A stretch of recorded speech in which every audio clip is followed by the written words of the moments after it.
Like he was. That's obvious. It's all timing. That's what I mean. It's all timing. He was. That's he why was, when we do our city of the day, I randomly interject in the middle of it. I'm like, Joey, interstates, go. Yeah, but he was like that was on a tee for him. When Like I he knew I it. saw the stadium from the interstate. You Yeah. could see him like perk up. He knew it was coming. He knew like an umpire knowing the appeal is coming after a check swing. He was. Ready. I was just waiting He's for him to already be like, getting ready well, to you know, stand He up. was already like. I was waiting for him to be like, well, you know, I'm familiar with the area too because he's got family out there or whatever it is. Just do the whole entire needless, senseless backstory. Yeah, that would happen on Blue Jay Overtime all the time. The amount of time he brought up Marcus Zagorowski on that show was absolutely incredible.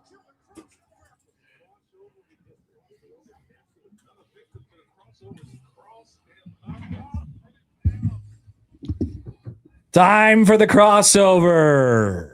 It is Matt Josh. Hi, guys. Hello. You How ready? are we? You ready to do this, Matt? I am. This is a very highly anticipated crossover for many reasons. I got a call. Wait, why? You don't know why?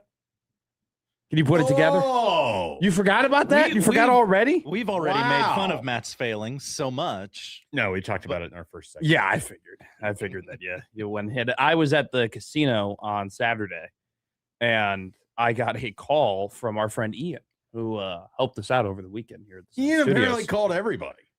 He didn't call me. I only received me. a text message. You just said you got a call. No, I got a call from Ian for a different thing. Oh, He did. I got a call from Ian asking because he had people in his life. Apparently, he was just hanging out with a bunch of friends, and somehow my 999 challenge came up, and they all had a bunch of questions, and so I was called, and I had to answer questions for about 7 minutes about my attempt at the 999. What were the questions?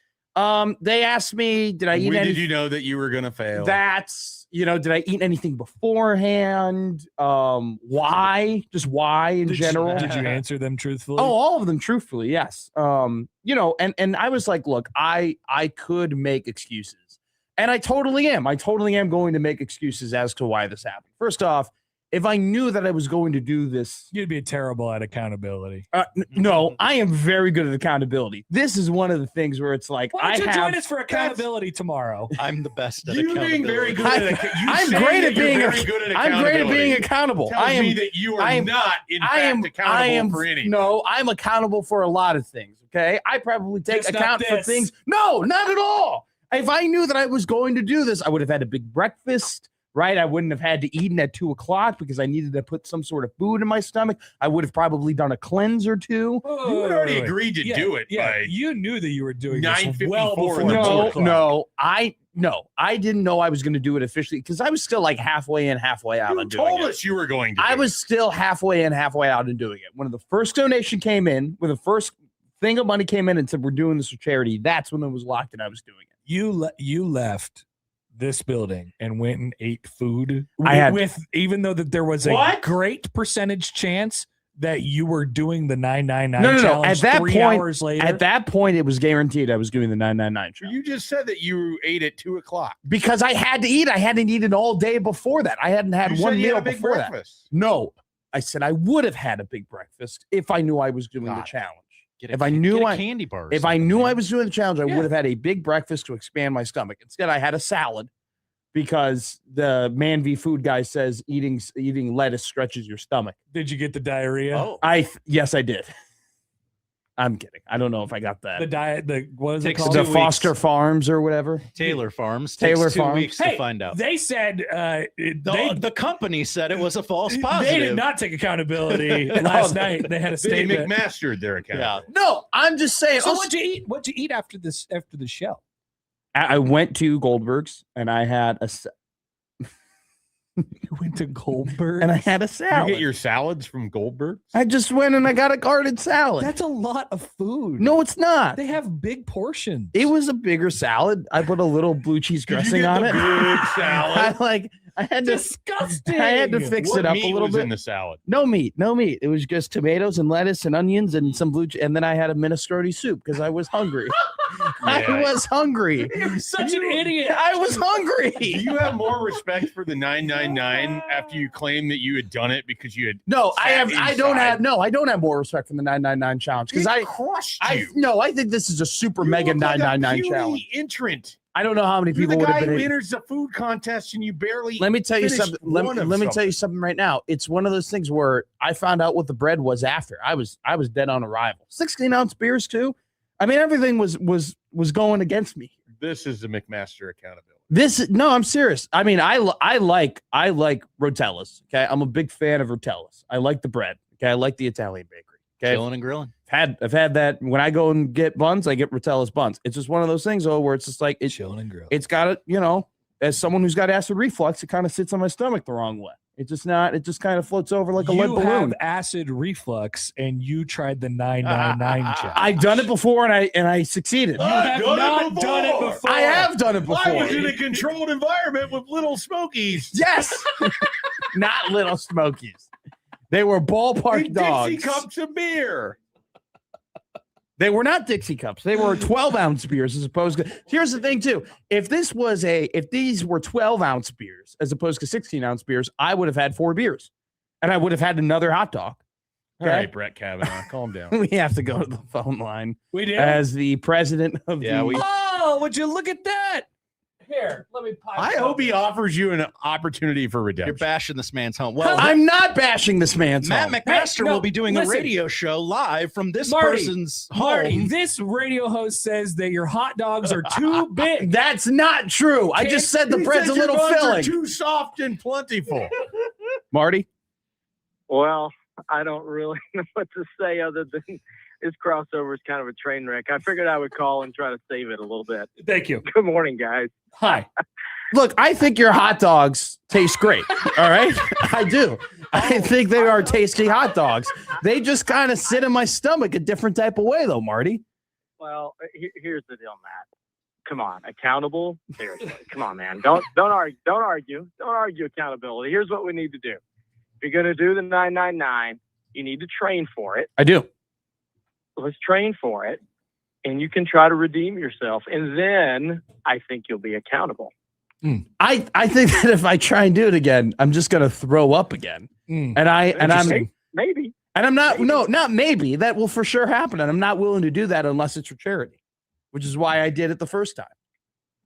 And if 16-ounce beers are the issue, then They you are. can do it on a Thursday night when we have $3 beers for 12-ounce $3 beers. That will help a little bit if you're trying to cut some corners here. Marty, I think Definitely Matt trying to cut also corners, has Marty. some. He's taking umbrage with the minor league pitch clock as Oh, I believe it. Okay. 30 minutes. They got to the third inning. Marty, I mean, one other thing too hey, is that Marty you didn't do the pitch. I mean, clock. I'm just saying, you guys blazed through the first 3 innings. Like I was having the third dog, and we were in the third inning. It was 7:33. I was like, "What the hell's going Accountability is on?" Just whining. That's really what I'm it is. just telling you that all of these things were working against me, and it needs to be put out there. I have to agree. When we Friday night, and it's pretty funny. Sorry, at your expense. The fastest home game we've had. All year long. All year long, and this team has averaged about 2 hour and 50-minute games here today. We played a 3 hour and 40-minute game yesterday. You should have done it yesterday.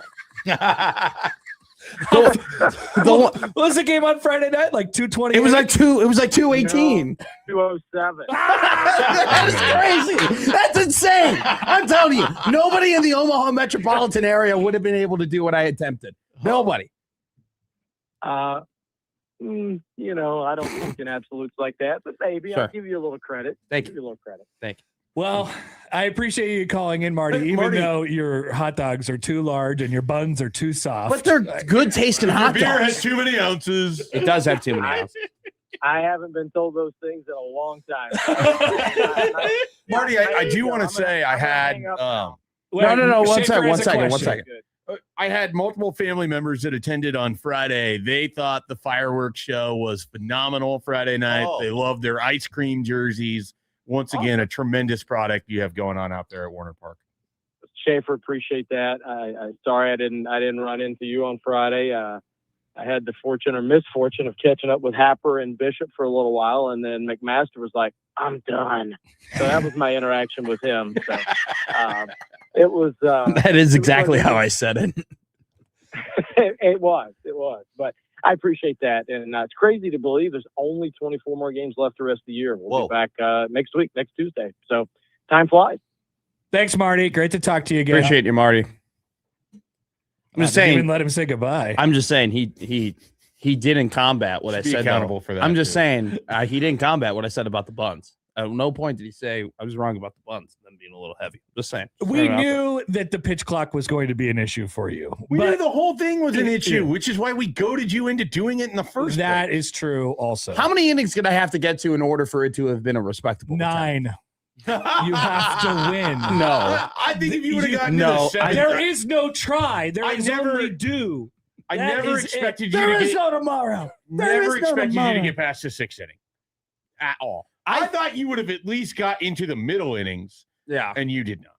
You didn't even qualify for a save if you were a pitcher. No, No, you didn't. 2.5, 2 2/3 innings is basically Well, I what guess did. if there's no like one run on the board and you did 1 inning, you'd qualify for a save. But if you were coming in to pitch 3 innings, you get the 3 inning save. You didn't make it. I didn't make the You 3 certainly innings. didn't qualify for a win. Definitely not.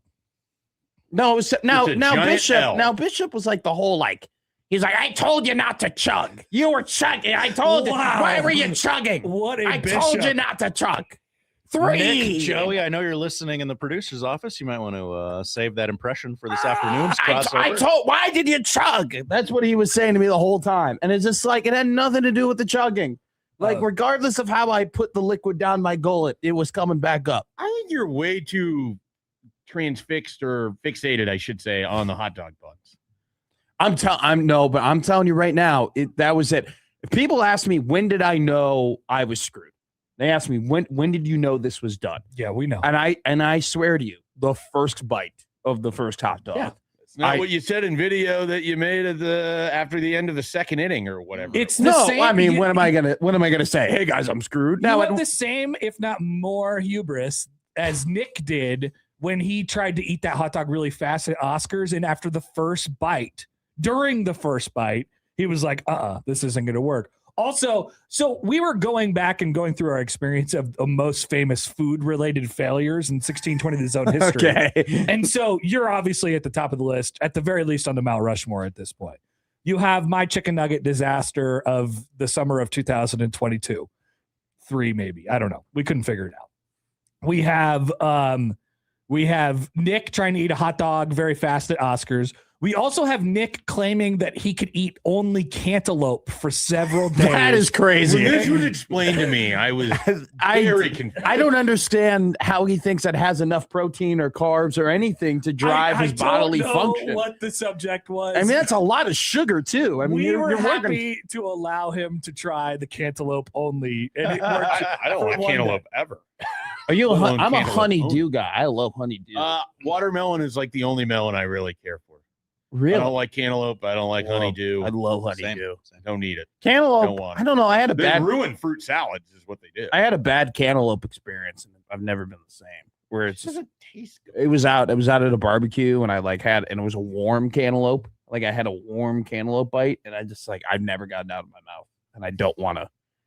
I haven't gotten taste warm cantaloupe out of my mouth. I won't have it again. I'm done. Yeah, I disagree with everything you guys are saying. Yeah, but he's a big cantaloupe. I love honeydew.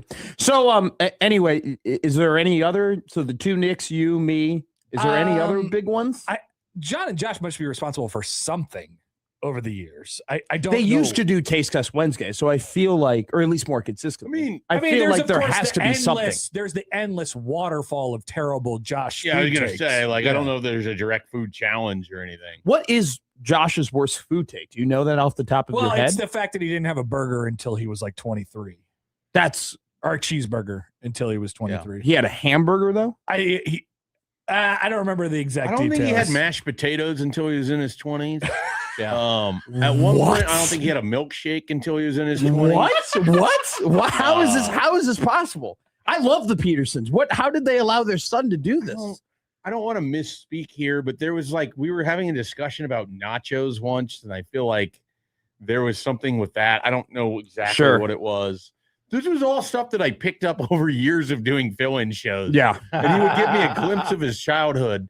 And ultimately, what I came to conclude is that he just ate chicken tenders with vinegar every day of his life. Josh is the type So of guy weird. who looks like he's allergic to a lot of things, but shockingly isn't allergic to a lot of things. Damn, roasted. Call One him of a the things soy I boy. did You tell know? Happer, we're sitting I'm just being real. Peterson looks like I'm allergic to soy. I'm allergic to eggs. I'm allergic to milk. He looks like a nightmare to go and have a meal with, but it's not the case at all. He's totally fine. Haver and I get done throwing our pitch. We're standing off the side. We look up. We can see John. We see, I think Joey had just rolled in. We see Josh. And all I can think of is like, Josh needs Josh's a haircut. hair. Like Oh. his hair is so prominent standing up there. So the Farmer Browns picture made its way in the college group chat.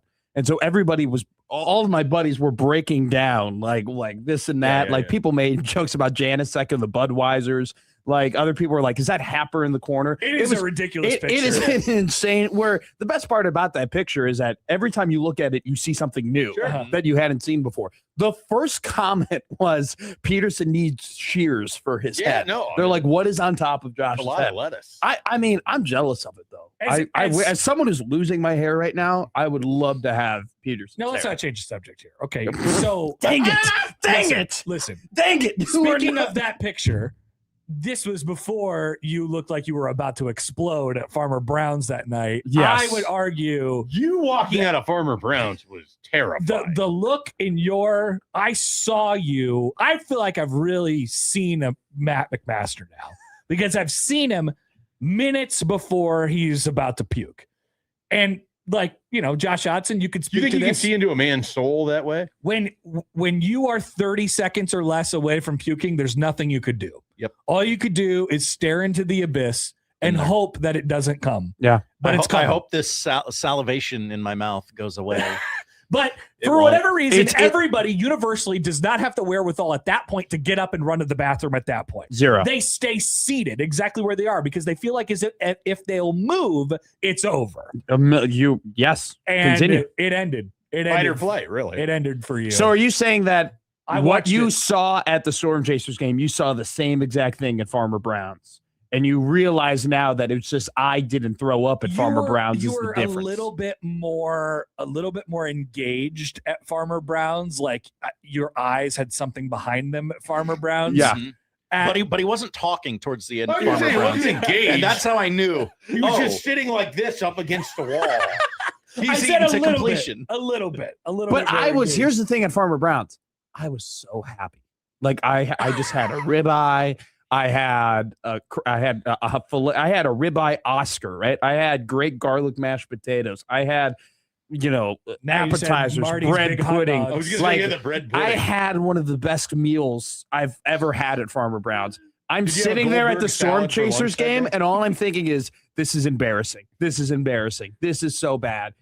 How did this go this way? How did I end up here? Like all of my decisions of my entire life are going through my mind. And then I have Mike Delaware in my right ear going, you need a water? You need a water? This guy needs a water. He was chirping you. And I'm just like, and then I have Bishop in my left ear talking about the Cubs to some, to a listener. It's like, yeah, I That's mean, we Brian. have seven starting pitchers. They're all hurt. And I'm like I'm just overstimulated. And then I puked into my jersey. Yeah, that's how it had to be. It was a nightmare. It was a nightmare. Like it was. Overstimulated. I just puked into my. I just jersey. puked into my jersey, and then You're right. I mean, the feeling the world is just moving so fast around you, and you feel as if you're paralyzed. There's nothing you could do. Now, let's maybe build our boy back up a little bit here. There was a charitable element that Oh yeah, we gave him his Yeah. props. Definitely. well, I mean, new audiences in and out. People listening at 6 might not be listening now. Disagree, Josh. All right. yeah, we did that already. Yeah, Yeah, it's fine. He did donate $1,500 to charity, which is great. 1,600, I only saw the receipt for 14 whatever. and there was another receipt for 200. All right, there you go. So $1,600. the point of the which is great because you didn't spend hardly any money on beer and hot dogs. well, right. here's the thing though. I paid for the beer and hot dogs. Oh, so you like just donated all of it. I just donated Well, all. it's good. It's only Look at that. $25 for the entire No, thing. it was 60 $60? because No, I it wasn't. I bought a fourth beer and a fourth hot dog that Oh, were yeah. never eaten. This is arguably the worst part of the whole thing. You came back after going to the restroom and clearing that place out. Dude, it And- was the most violent throw up of my entire life. And you came back and you just started taking a sip of it. I go, stop it.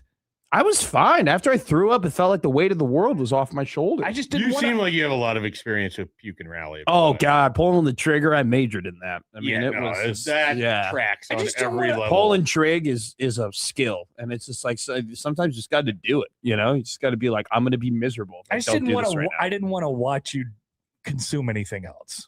You know. Yeah, I feel that. It- I will admit that I just straight up threw away the hot dog and the beer that I didn't eat or drink. Like, And you got a new beer. no, I didn't drink for the rest of that game. We went to a brewery after though. Yeah. And I drank there. Yeah.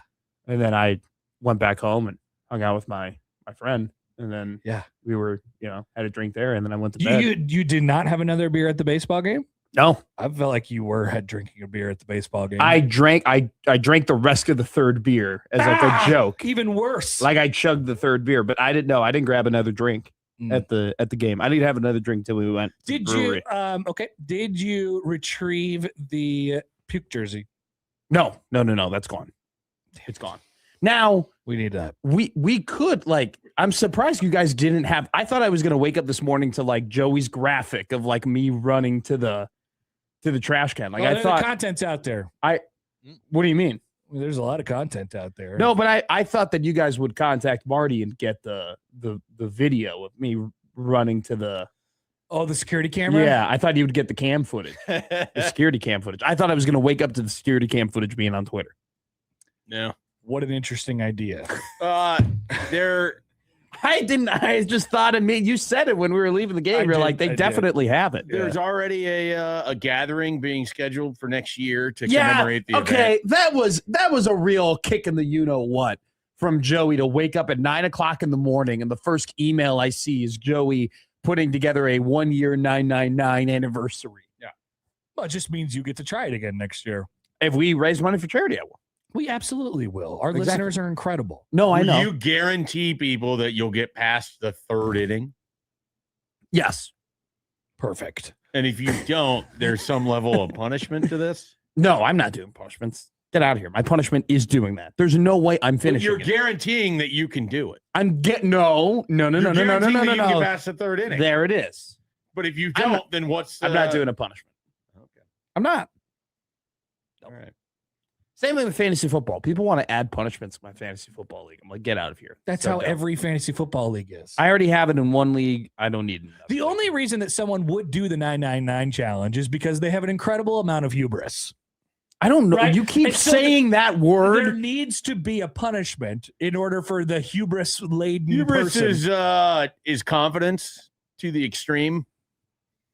And It'd would be you like agree? if you said, "I can do the 999." I've done it Cockiness. before. I sat in my Cockiness. apartment and ate 9 hot dogs and drank 9 beers. We'll add hubris to zeitgeist in terms of words that I've learned this year. that keep getting Zeitgeist, used. you will need a lot less. Would you agree that you had a tremendous amount of confidence when this whole situation I came had. up? I will tell you right now. If you told me to my face, Matt, you're not even going to complete 3 innings of it, I would have told you you're lying. So that is oftentimes the exact thing that sparks punishment.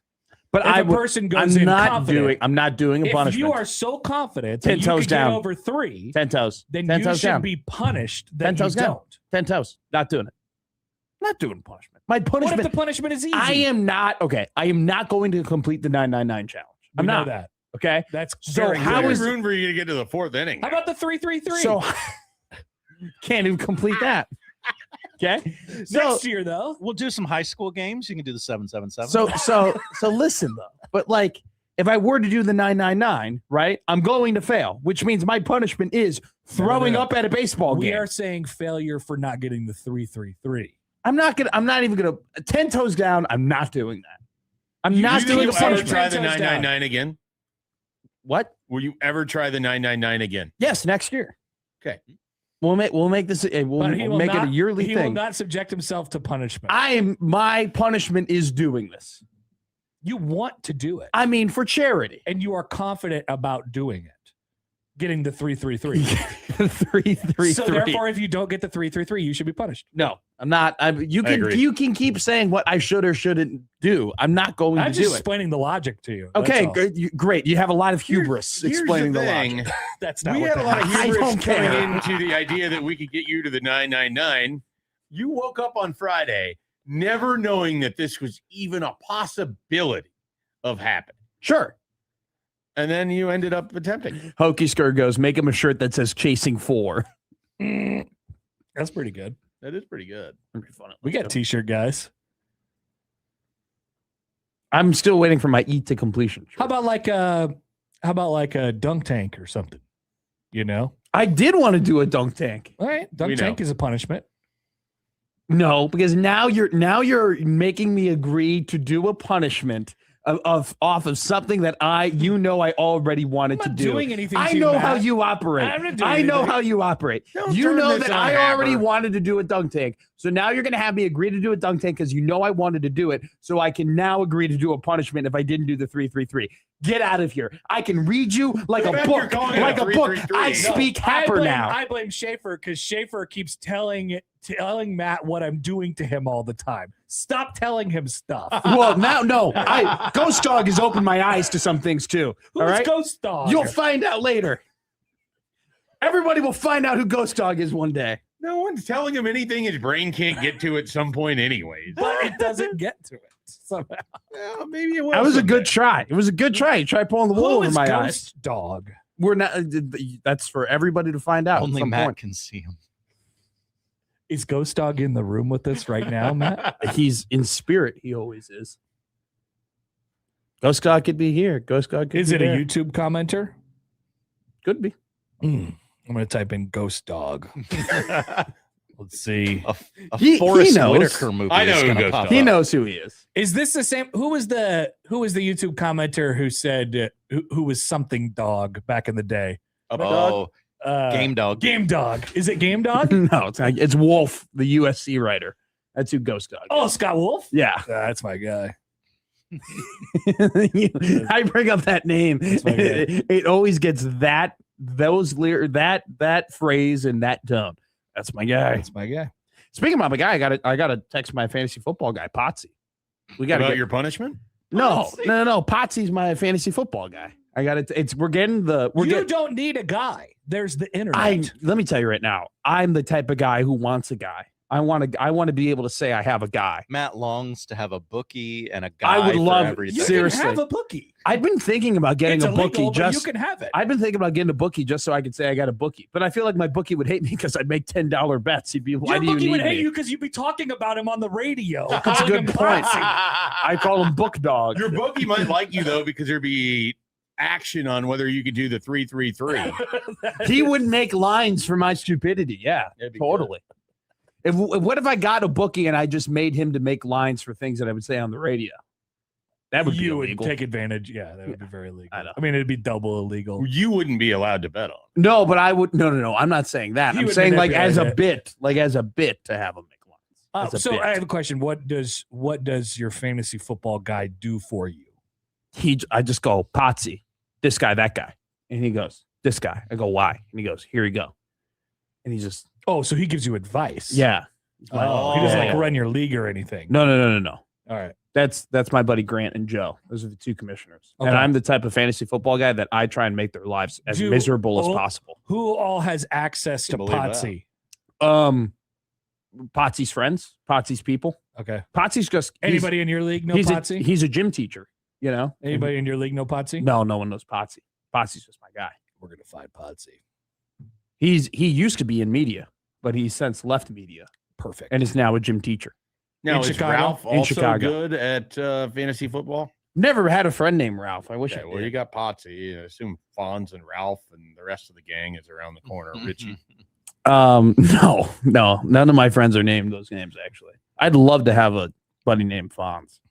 Okay. That'd be pretty. You already got a Potsy, so you have 1/5 of His the, last name is Pottinger, and so that's why he's called. So now you're Thank out you. the guy. Now I'm going to have Potsy. Potsy would be a great guest. He's just like I'm going to tell Potsy to tell you incorrect information. no, you can't do that. I'm going to You ask. can't. No, I'm Austin so, to have wait. Potsy You do- can't. You can't do that. Potsy. You can't do that. You can't do that because I'm being serious. You can't mess with this. I got money in these leagues.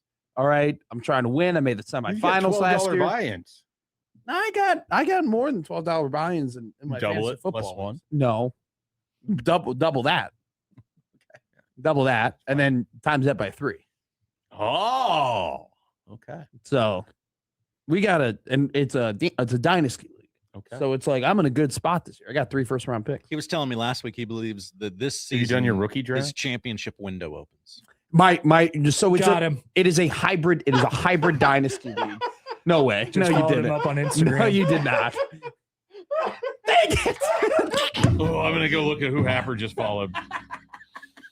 You can't poison Potsy. Come to me, Potsy. Do not poison Potsy. He's please. just a guy. He's just a guy. But What? Potsy would play. He would do the bit. He looks like he would. Yeah, who is? Shout out to my guy, Potsy. No, he's not your guy. He's my guy. It's a hybrid dynasty league, Mike, where you have 4 keepers. Okay. So you do 4 keepers, but this year you can only keep keepers for 4 seasons. And so we are heading into our 5th season. And so that means that there is a lot of keepers who are now available. So like Jamar Chase, CD Yep. Lamb, all available. So last year at the trade deadline, we had a fire sale because there were teams that had really good Did you keepers. have a dead asset that you just want to get? So I was able to get Justin Jefferson for like nothing. But your quarterback sucked, so it ended up. Let me see if I can find Potsy here. Pretty easy. Well, Matt, thank you for trying.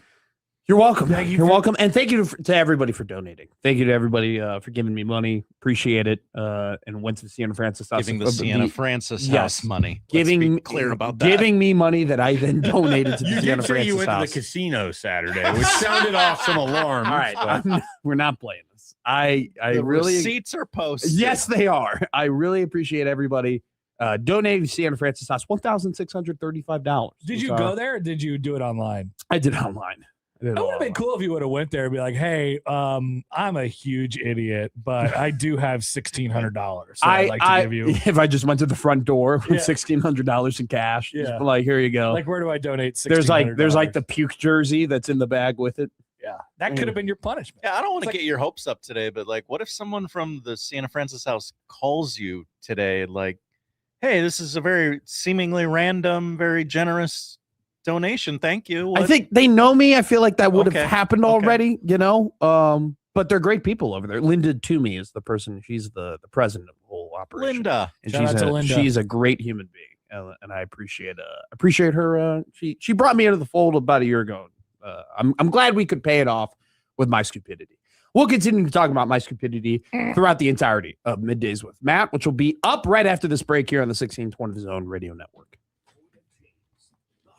Something happened to the studio camera where it's now not. Yeah, it's it doesn't get It's not the whole room anymore. Oh, we did it can shift. whoa, Somewhere? whoa.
Whose car are we gonna take? I have a lot of things I want to get off my chest.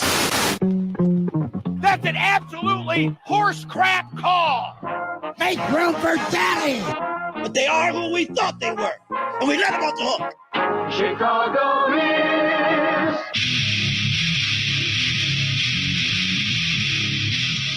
This is Middays with Matt on 1620 The Zone.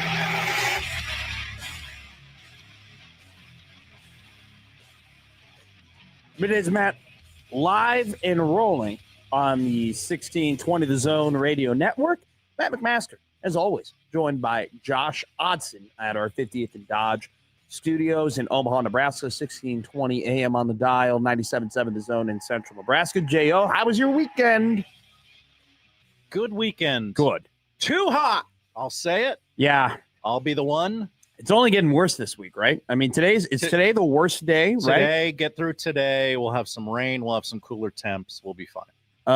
Right now, it is 88 degrees where we currently are in Omaha. It is supposed to get up to 98 by 5 p.m. today. Nick Lachey. To which then, by the time the sun sets, it will be 89 degrees. Tomorrow, though, we'll get a high of 85. And then Wednesday through Friday, all highs of 75. That is coupled, though, with what you mentioned. A lot of rain. Should have a pretty good weekend, though. Saturday will be in 90, and then we're back up to stupid heat on Sunday. So I got to get back to the zoo. I haven't been to the zoo in a couple of weeks. I had plantar fasciitis, and that kind of ruined everything in terms of my walks around the zoo. I got to get back onto that. I got to get back rolling with it. But we're back rolling here on the 1620 Zone Radio Network. The 999 challenge, real quick. Just want to put a bow on it before we go ahead and talk about it for the entire crossover with unsportsmanlike conduct. Awesome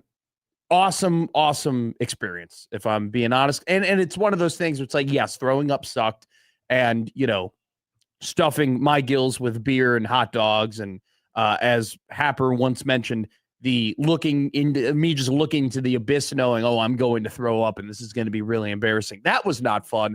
But the fun part was being at the Omaha Storm Chasers game, being with all the guys. Had a ton of listeners come up to us, talk to us, say hi to us. It was a great time, a time of camaraderie.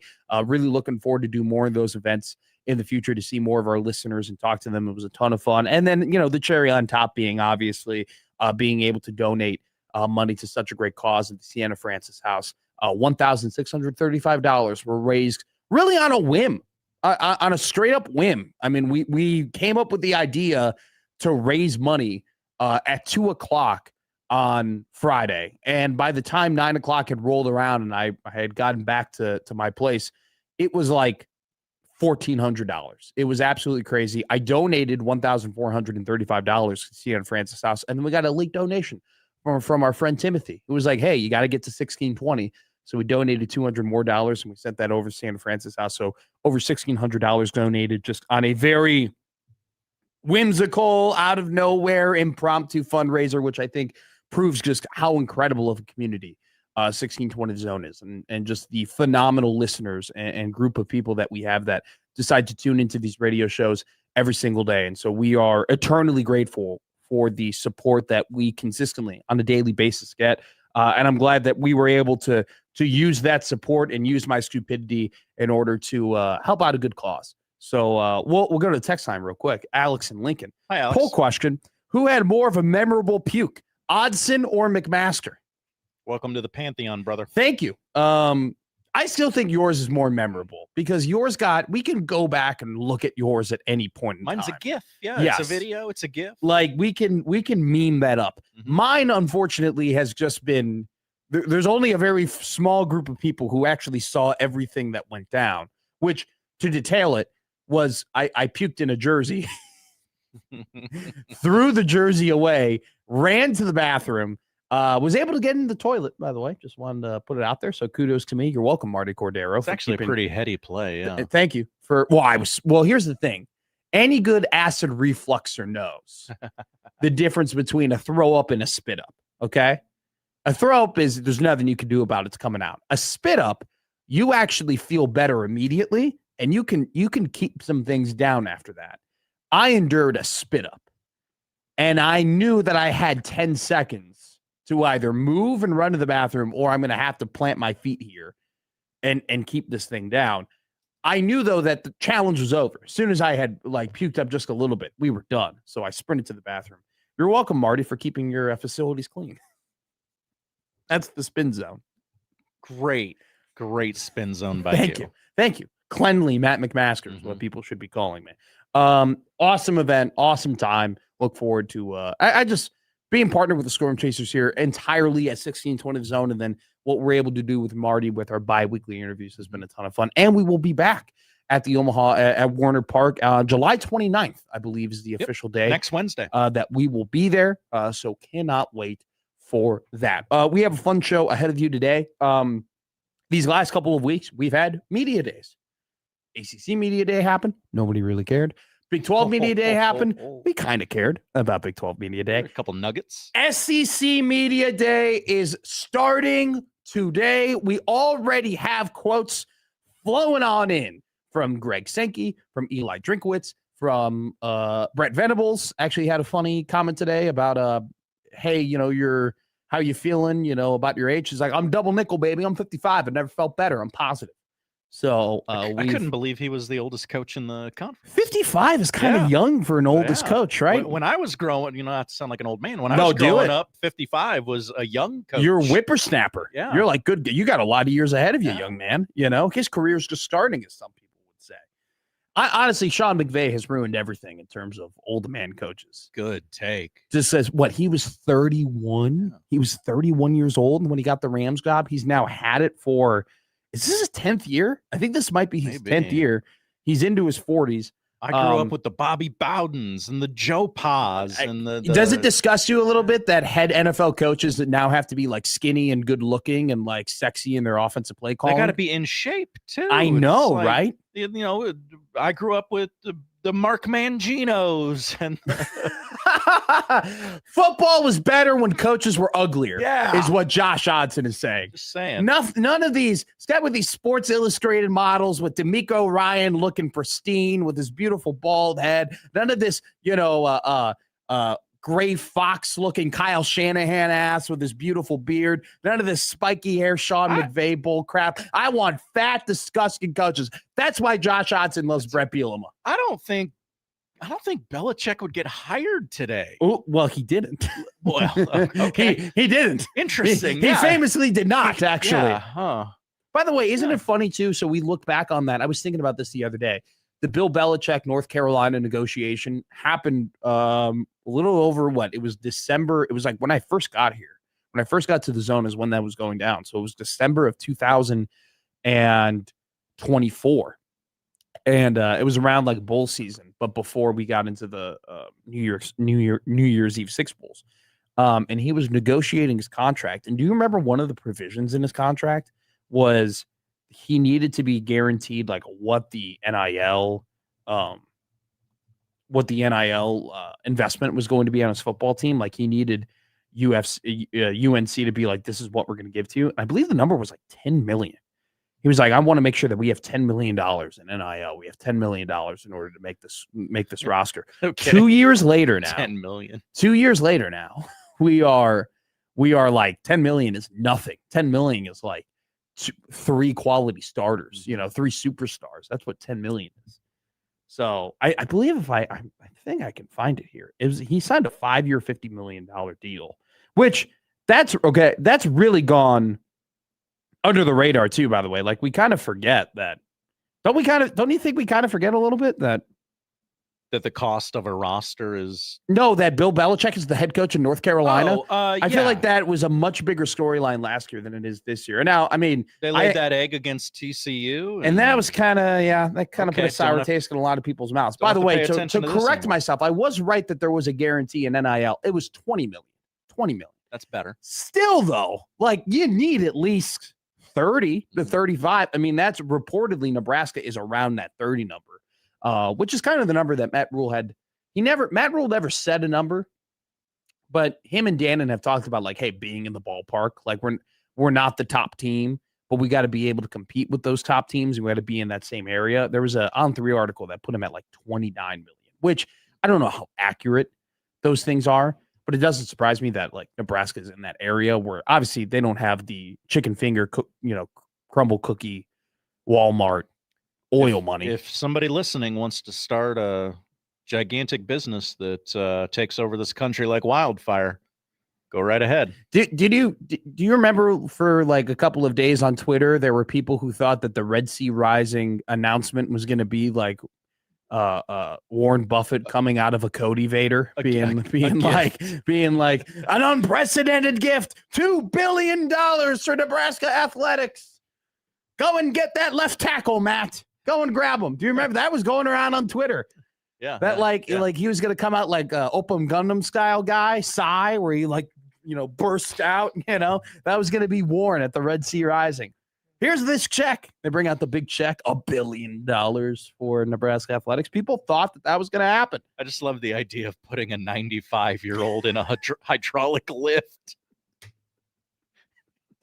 Oh, Red Sea He's worth $140 billion. He's 95 years old. Let's see what happens. Maybe it goes well. Maybe it doesn't. If it doesn't, we get the money quicker. That's in theory, yes, right? Sure, yeah. Can you imagine? Red Sea Rising announcement. All of a sudden, lights go out. Dong. Dong. Red light takes over the stadium. It's like, back out! Back out! What's going on? What's going on? The lights are on. Who forgot to pay the electrical bill? And then it's Warren in an Undertaker outfit. Locking out purple gloves. Old 90s Undertaker. Purple gloves, white button-up shirt, kind of the high collar suit coat. That'd be sick. Somebody AI that and send it to us. It's actually incredible. Like, we could have a competition of like AI or not, and it's Matt Rule pictures. But we would have to show like unassuming, like we'd have to show non-Nebraska fans like, hey, Matt Rule with a steer, AI or not. Matt Rule with a jukebox, AI or not. Matt Rule jumping out of a tractor, AI or not. That guy, Matt Rule on a zip line. People forget about the zip line. That was pretty sick. I was a fan of the zip line. And then I loved all the memes. I think you're just here for the zip line. Matt Rule just going across Vegas. Incredible stuff. SEC Media Days are here. Is it a desperate time for the Southeastern Conference? Do they have the most pressure on them in terms of conferences having to perform in football this year? Are we getting to the point where if they go a fourth year without a national championship representation, without a team in their conference in the national championship, if we go a fourth year without that happening, do the jokes turn into legitimate dialogue? Like, do the jokes actually become plausible hypotheses? Do we actually start having, because we always make the jokes, hey, as soon as the SEC, as soon as it was legal to cheat, the SEC started to, not win all the championships. That's what we started to say. That's the jokes we made. But if they go a fourth year now without having one team in the national championship and what they were claiming to be the best conference in the nation, do those jokes actually start to become like think pieces here? And they've already kind of become think pieces, if we're being honest. We've already kind of been like, I feel like our dialogue about the SEC and NIL, like we're a little half in, half out in terms of we're acknowledging the fact that they can't hoard talent like they used to, but we're also like people have gone as far as to say that like, oh, the Big Ten is better. And I think that there are arguments to be made on both sides, but it's one of those instances where like, I feel like if we go a fourth year without the SEC having a national championship, a team from their conference in the national championship, we go fourth year, like it goes to levels of seriousness I didn't think we thought it would when People Alabama. Are making fun of you, SEC. I mean, seriously, like I think we start having conversations that reach another level of like, oh crap, like they might actually legitimately behind the eight ball more than we thought. Those conversations go to another level I didn't think we would ever have, dawning back to when Alabama couldn't punch the ball in with Jalen Milroe, at the goal line in 2023, right? Like, because that's kind of the start. Alabama loses that game to Michigan. Michigan goes on to win the national championship. That's kind of when this drought started to happen. And then last year, it really hit hey, wow, like they only had one team in the semifinal. Like, that's interesting. Like, their one team in the semifinal lost to an ACC team that didn't even make its conference championship game.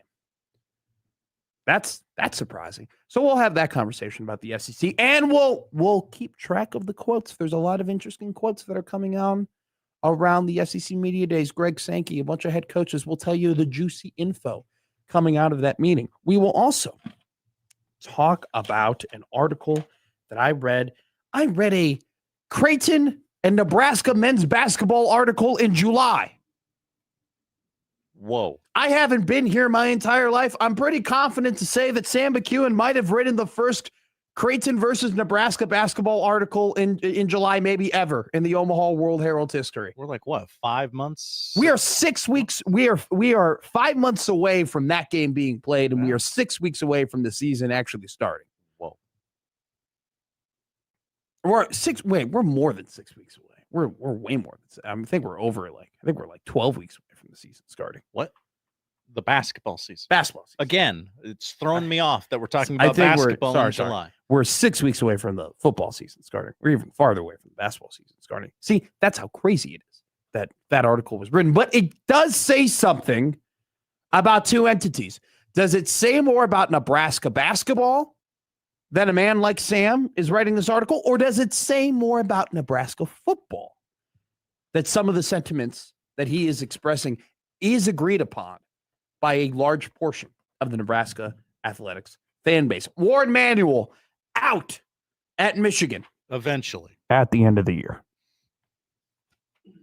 It is the, I have some strong opinions on the Michigan situation. Yeah, I got some questions. I have a lot of questions. I think what they did was cowardice. I think what they did was a cop out. I think what they did is just disrespectful on so many levels to all the parties involved in their investigation, and additionally to their fans for not showing legitimate transparency. They go ahead. It's a little bit like the Bill Moose book, where Bill Moose was like, I was given a list of things that I, did wrong according to the president and the chancellor. And yet, I'm a storyteller and I do all these things. And yet he never revealed to you what he did wrong or what their claims were or whether those claims were legitimate. That's essentially what Michigan did. They released an outline saying, hey, these are all the things that, we didn't do and need to be better, but we're not going to tell you the specifics as to what actually occurred for us to believe these things. I asked Governor Whitmer who we should hire, and Governor Whitmer. See, it's funny because the governor in Michigan's last name is Whitmer, and it's an odd way to pronounce that, just like Palan. It's a joke I thought would work, but it did. I don't think it did when I was saying it aloud. We'll also do a movie segment on Middays with Matt. Has hell frozen over? Film? Oh my God. When I want to dial in on something, I do it 1,000%. I got Odyssey takes. All right. And I was explaining the Odyssey to some people that I watched the movie with. I was explaining this should be good. I was explaining them the emotion of the story and what Nolan wanted you to think, and then how Nolan double backed on you. It's a double backing movie, the Odyssey. Okay. That's what everybody's saying. Avenger Doomsday. Also, the trailer came out, so we're going to nerd out about that in a couple of minutes. Let's talk about Michigan. Coming up next year, Middays with Matt. We have a hell of a show for you today. Celine Dion is here. What a get here on 6020 Zone.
Now, back to Middays with Matt on 1620 The Zone. If you go to the Middays with Matt Twitter account on the Liquid Trucking Zone Twitter feed, you will find an incredible AI image of Warren Buffett as the Undertaker with exactly everything I described. I mean, you even got the purple gloves in there. Absolutely incredible. That's what I prompted the computer to do. AI. And the robots did it for me. What a tool that I just don't really feel like using, you know? Yeah, I don't. It did what I needed to, something like that. I don't. AI as a fun little bit is cool. I'm cool with AI. Is like I do now my job fully with AI. Like all I do is AI things. That bothers me a little bit. I think eventually though that I actually should be quiet because when the cyborgs take over, they're gonna take this clip and be like, "You were never in support of us. You're a liar," and then that'll be done and dusted for me. But don't forget to email us on the Equitable Bank Zone inbox. Equitable Bank, they take banking personally. They always pick up on the first ring, and you can text us and call us on the Prairie Flower Casino Zone hotline. Prairie Flower Casino, play longer, win more. 402-951-1620. Michigan Athletic Director Warde Manuel no longer going to be the AD at the end of the year. Did you see this? Did you hear about this? I have, yes. Riveting ESPN article that I read that basically recapped the outline as to what Michigan has told their fans and everybody in terms of their investigation into the Sharon Moore, Paige Shivers controversy. Scandal is probably the best way of putting it, where Sharon Moore was eventually fired for having an inappropriate relationship with Shivers, who was a worker with the Michigan football team. This relationship between the two actually went as far back as 2022, when Sharon Moore was the assistant coach for Michigan, and Paige Shivers at the time was actually an intern when this relationship first developed. Since 2022, then Sharon Moore was eventually established as the head coach of the Michigan Wolverines, and then he was very unceremoniously and infamously fired after Shivers went to the athletic department, told everything what was going on. Moore was going to lose his job, and in a moment of panic and everything of that nature, ended up getting arrested and had to face charges because of that whole situation that went down. An investigation was put into place by Jenner and Block, a Chicago law firm. $12 million was invested by the University of Michigan into this internal investigation. It has since been concluded, and they have decided not to release the parts of any of the specifics in terms of their investigation. They have since, though, today, released a outline of what the investigation found. Okay. They haven't released elements of the specific investigation, but they have just released a statement saying, hey, this is what we concluded. Here is a quote from the outline that was released today. Neither the investigation nor the culture review found that misconduct was widespread throughout the department, the outline stated. Continued. The culture review found that weaknesses in accountability, organizational structure, oversight, and reporting created conditions in which misconduct was not always addressed consistently, promptly, or in accordance with university expectations. What a real contradictory statement in terms of, hey, this investigation didn't find the culture or didn't find the misconduct was widespread throughout the department, but we did find that there was weaknesses in accountability, structure, oversight, reporting, and misconduct. Wasn't widespread. It wasn't a widespread issue, but there was a lot of issues that occurred. Whatever you know about and whatever you find out about, that's all it was. So then Michigan President Domenico Grasso went ahead and he actually had a video basically released a video of his statements on the investigation.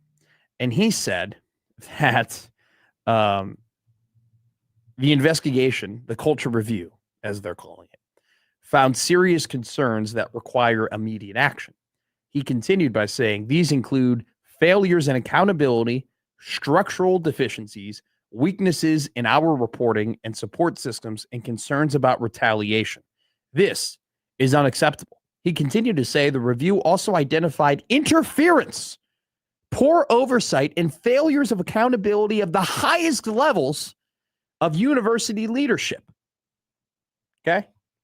But to the highest degree, but he still is very much in support of Warde Manuel because he continued to say that he did some incredible things when it comes to supporting student athletes. Let me read that again. And my computer is now freaking out right now. I'm losing my quotes.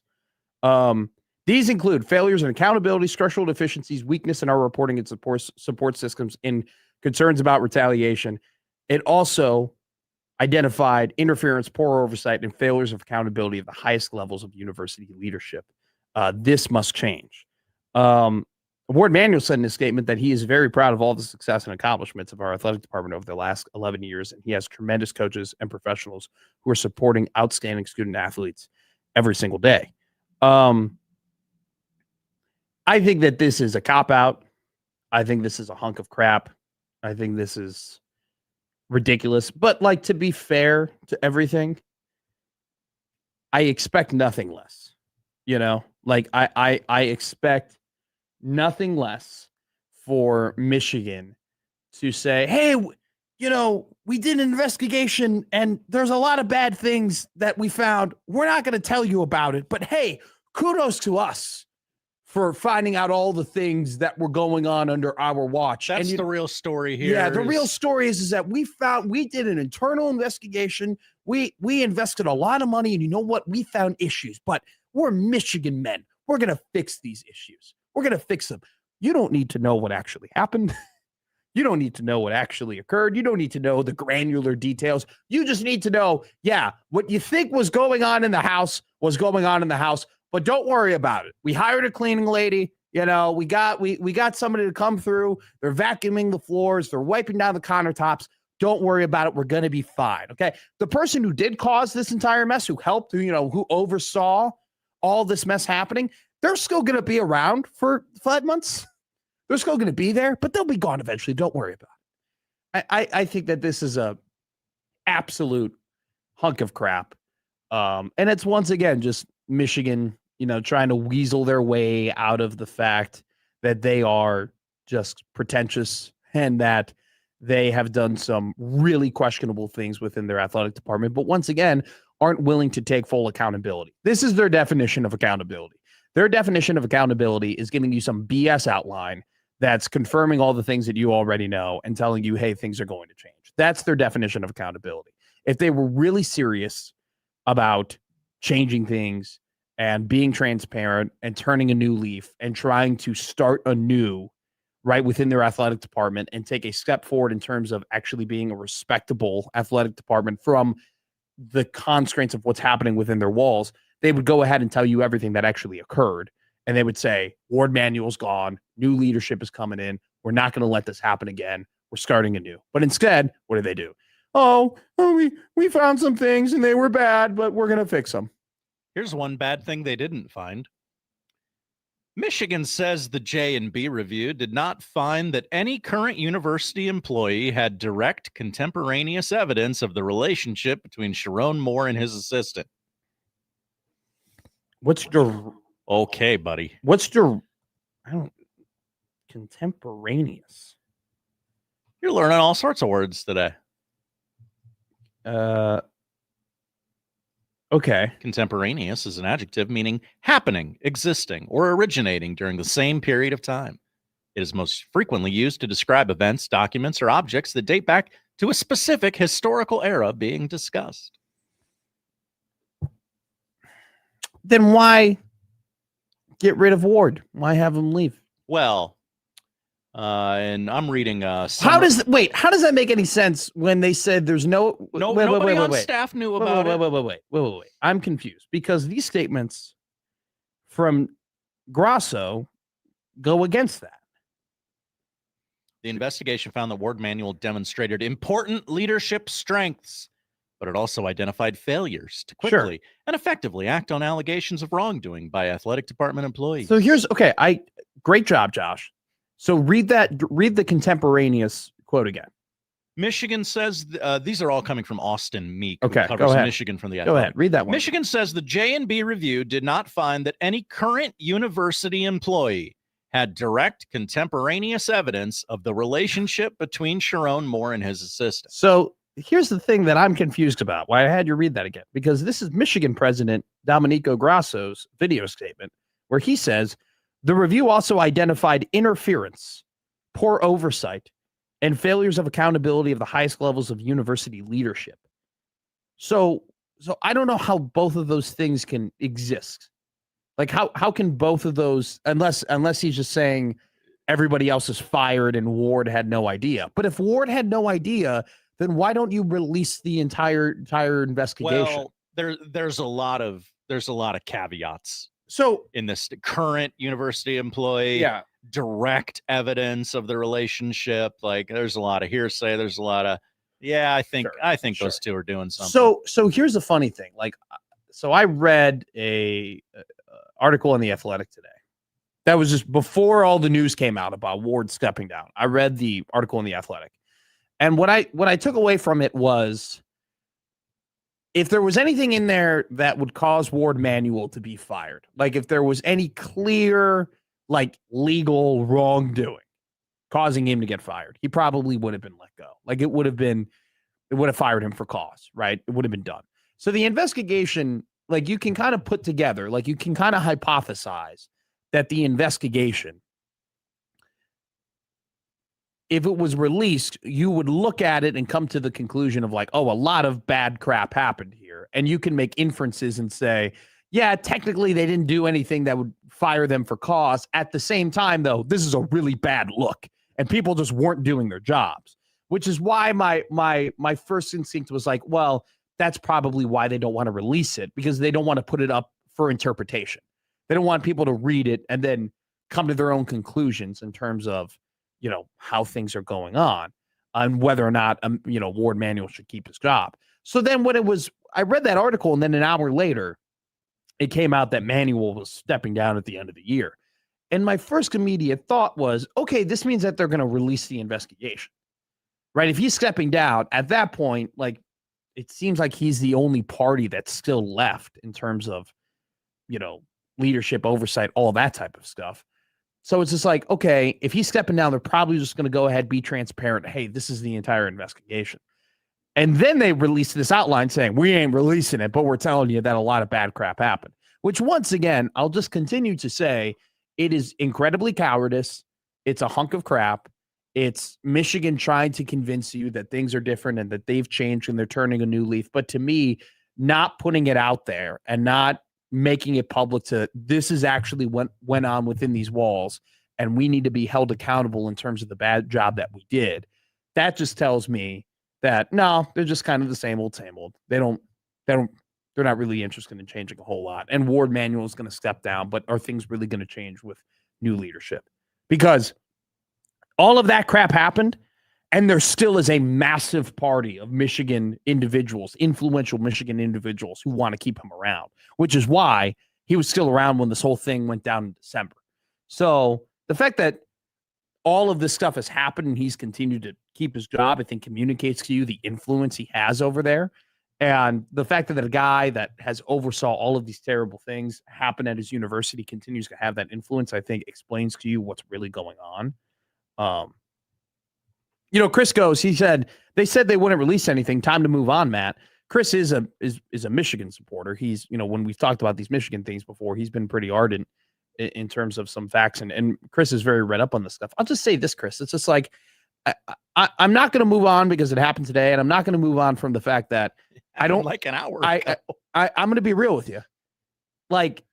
Nothing that Michigan has done from an off the court perspective makes people like them. Nothing, nobody, unless you're a Michigan person, they have done nothing off the field to make you think, oh, I like them, or they're likable, or they're cool. No, they win they do things that they shouldn't do in order to win, and then they throw it in their face how great of winners they are. Okay. So if there's anybody in sport who doesn't deserve sympathy, who doesn't deserve solace, who doesn't deserve the benefit of the doubt when it comes to how they operate off the field, it's Michigan. Okay. And once again, this whole idea of, yeah, we found we found deficiencies and we found, lack of oversight and, there was interference, but hey, we've done a full review and we're going to fix it. It's a hunk of crap to me. It's a cop-out. It's BS. It's once again, Michigan not taking accountability because they've never taken accountability for all the crap that they've done. So no, I'm not going to move off it. I'm not going to move on from it. It's Michigan doing a Michigan thing, saying, yeah, we did an investigation. We don't really like what came out in the investigation, and we don't want people to judge us about it, so we're not going to release the investigation, but we'll just tell you bad things happen. BS. And then now that same guy is going to that same guy is now going to still be allowed to be the athletic director for another 6 months. I don't know. See, we're letting him stay in the building. It's all fine. Not a fan. Chris goes, I'm celebrating today that Ward is gone. He's not gone, Chris. He's not. He's still around. He actually said in an ESPN article that he's looking forward to continue. He goes, Manuel said, I'm very proud of all the success and accomplishments of our athletic department over the past 11 years. We have tremendous coaches and professionals who support our outstanding student athletes every day. He continued to say, I'm happy President Grasso has asked me to stay on to work with him to implement the recommendations for continuous improvement. I promise everyone I will have more to say about my decision at the appropriate time. Forever go blue. So the guy who this investigation is about in terms of having some bad oversight and deficiencies in accountability and fear of a retaliation, he's the one who's going to be able to help implement these new improvements. The call is coming from inside the house, and I'm not allowed to have some judgments against them. I'm absolutely allowed. All right. Let's go from a angry segment to a happy segment. Let's talk about the Odyssey, one of the best movies of the 21st century. Let's have a good time. Let's talk about it. I have a hot take when it comes to the Odyssey. I have a boiling hot take. You don't have to have a hot take. You can just say, good job, everybody. No, I refuse to do that. Whoa. Here on Middays with Matt.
Family Man Josh Hodson.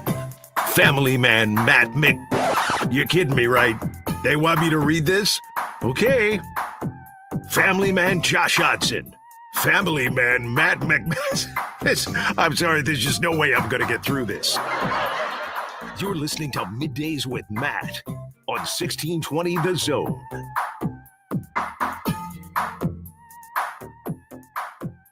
Got a text from our friend Austin Jacobs. I know him. He goes, "You're on an incredible run today." Whoa. I don't know what he's referring to.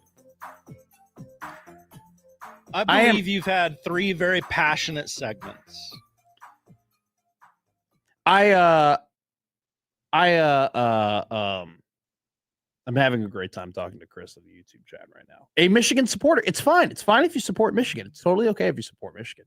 It's just one of those things where it's like, I don't think how can you combat me wanting them to release the information and details and actually being held accountable for the things that happened over there. He just wants to know why you care about the news so much. It's Big Ten country, baby. Is what it is. Let's go ahead because I said hot takes about the Odyssey.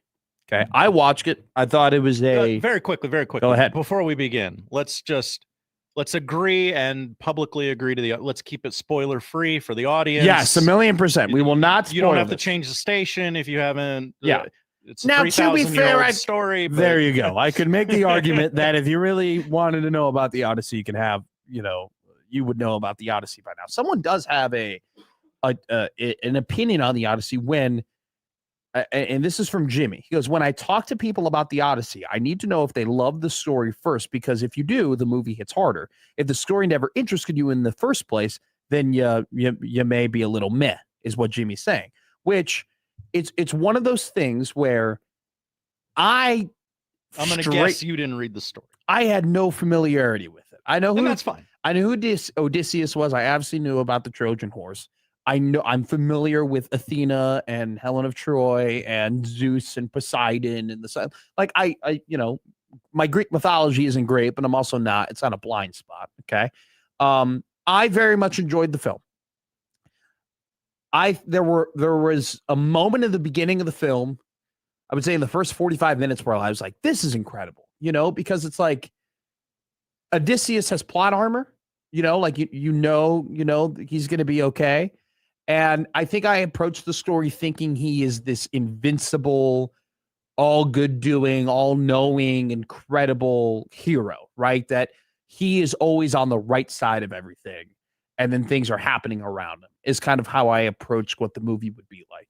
And you come and find out that that's not the case at all. And that he actually has flaws, And so I love that beginning part of the movie where you're finding his flaws, you're finding his relationship with Ithaca, you're finding out about like his relationship with the goddess Athena, like all that type of stuff. The middle got boring. Okay. Boring. After like the 5th action sequence, I was like, I was like, I get it. There are moments where I was kind of like sitting through it a little bit, but I would say the final act and a half was incredible. Was absolutely incredible. I would say from the Calypso stuff, the second part of the Calypso stuff, to all the way to the end of the movie, I was captivated. There's that middle hour where they're trekking through the ocean and they're handling a lot of different. They're going through a lot of turmoil on the ocean. Where I was like, okay, it's fine, right? It was okay, it was good, but the beginning part, the first 45 minutes and the last hour, were incredible, were phenomenal. And there was a moment, and this is like the closest I'll get to spoilers. There was a moment in the movie where I go, really? That's why all this is happening? Like, that's why all this, because he did that this is what is occurring? Like, that's a little weak. Like all this stuff shouldn't be happening because he did that. And then you find out at the end of the movie, it's not that at all. And it's actually something completely different that they definitely hint and show you throughout the entirety of the movie, which is why I'm excited to watch it again, because there is a lot of you realize at the very end of the movie what happened at the beginning of the movie. We'll just say that. I think the performances in this movie were incredible. I didn't find one false note anywhere. I will say that people were. I watched the Ringers podcast, like a clip of the podcast, in terms of Matt Damon getting nominated for an Oscar, right? And it's going to be, and he has the potential to win an Oscar from this performance. I'm not disagreeing with the concept of him getting nominated for an Oscar. It was a phenomenal performance. I will have no problem with that. I think he had the fourth best performance in the movie. I would agree. He was not the best performance of the movie. I think he had the fourth best. If Matt Damon gets nominated for an Oscar, great. That means that Anne Hathaway's winning it. Like, if Anne Hathaway loses this Oscar, I need to watch the movie that she loses to. I need to watch the performance that she loses to, because she is absolutely incredible in this movie. Just the just movement of emotions by her. Like, she shows sympathy. She shows perceived apathy. She shows anger. She shows she is incredible in this movie. I'm not going to say that. I mean, I've watched a couple Anne Hathaway movies. Undoubtedly, this is the best performance that I've seen her have. What's my favorite Anne Hathaway performance? Oh, wow. I don't know. Think about it. I'm trying. I wanted a little bit more John Bernthal. I thought he was great. Ahead of he was on the press tour, and he was, kind of a big part of the press tour. I thought he'd be a bigger part of the movie. He got 7 minutes? Yeah, it wasn't much at all. 7 minutes? One of those things where it's like, I thought every time he was on screen, I loved it. I was a very big fan of it. I think the second performance was John Leguizamo. John Leguizamo. I didn't know he had that in him. Dude. Emotional, thoughtful, incredible. It was awesome. He was just, I don't know how to, he played the wise beggar is the best way of putting it so well. And his emotion throughout the entirety of the movie was just so captivating to me. And there was moments too where it's like, you kind of told the story of Ithaca from his perspective, it was definitely you had the suitors and Anne Hathaway, that whole thing. But I think that you really got a temperature of what was going on and how Ithaca was progressing in a negative way through his eyes, which is so funny to say because he's blind in the movie. But I thought his performance was absolutely phenomenal. And then obviously Robert Pattinson. But not a question for necessarily me to say. More of a question for you. Me? See the best in the game right now? That is an excellent question you posed. I know we're not supposed to say that phrase anymore, or there was a moratorium on it. And yeah, you kind of say it to stall. I just kind of realized that after our conversation on Friday. You've held a gun to my head and put me on the spot. I will say yes. Okay.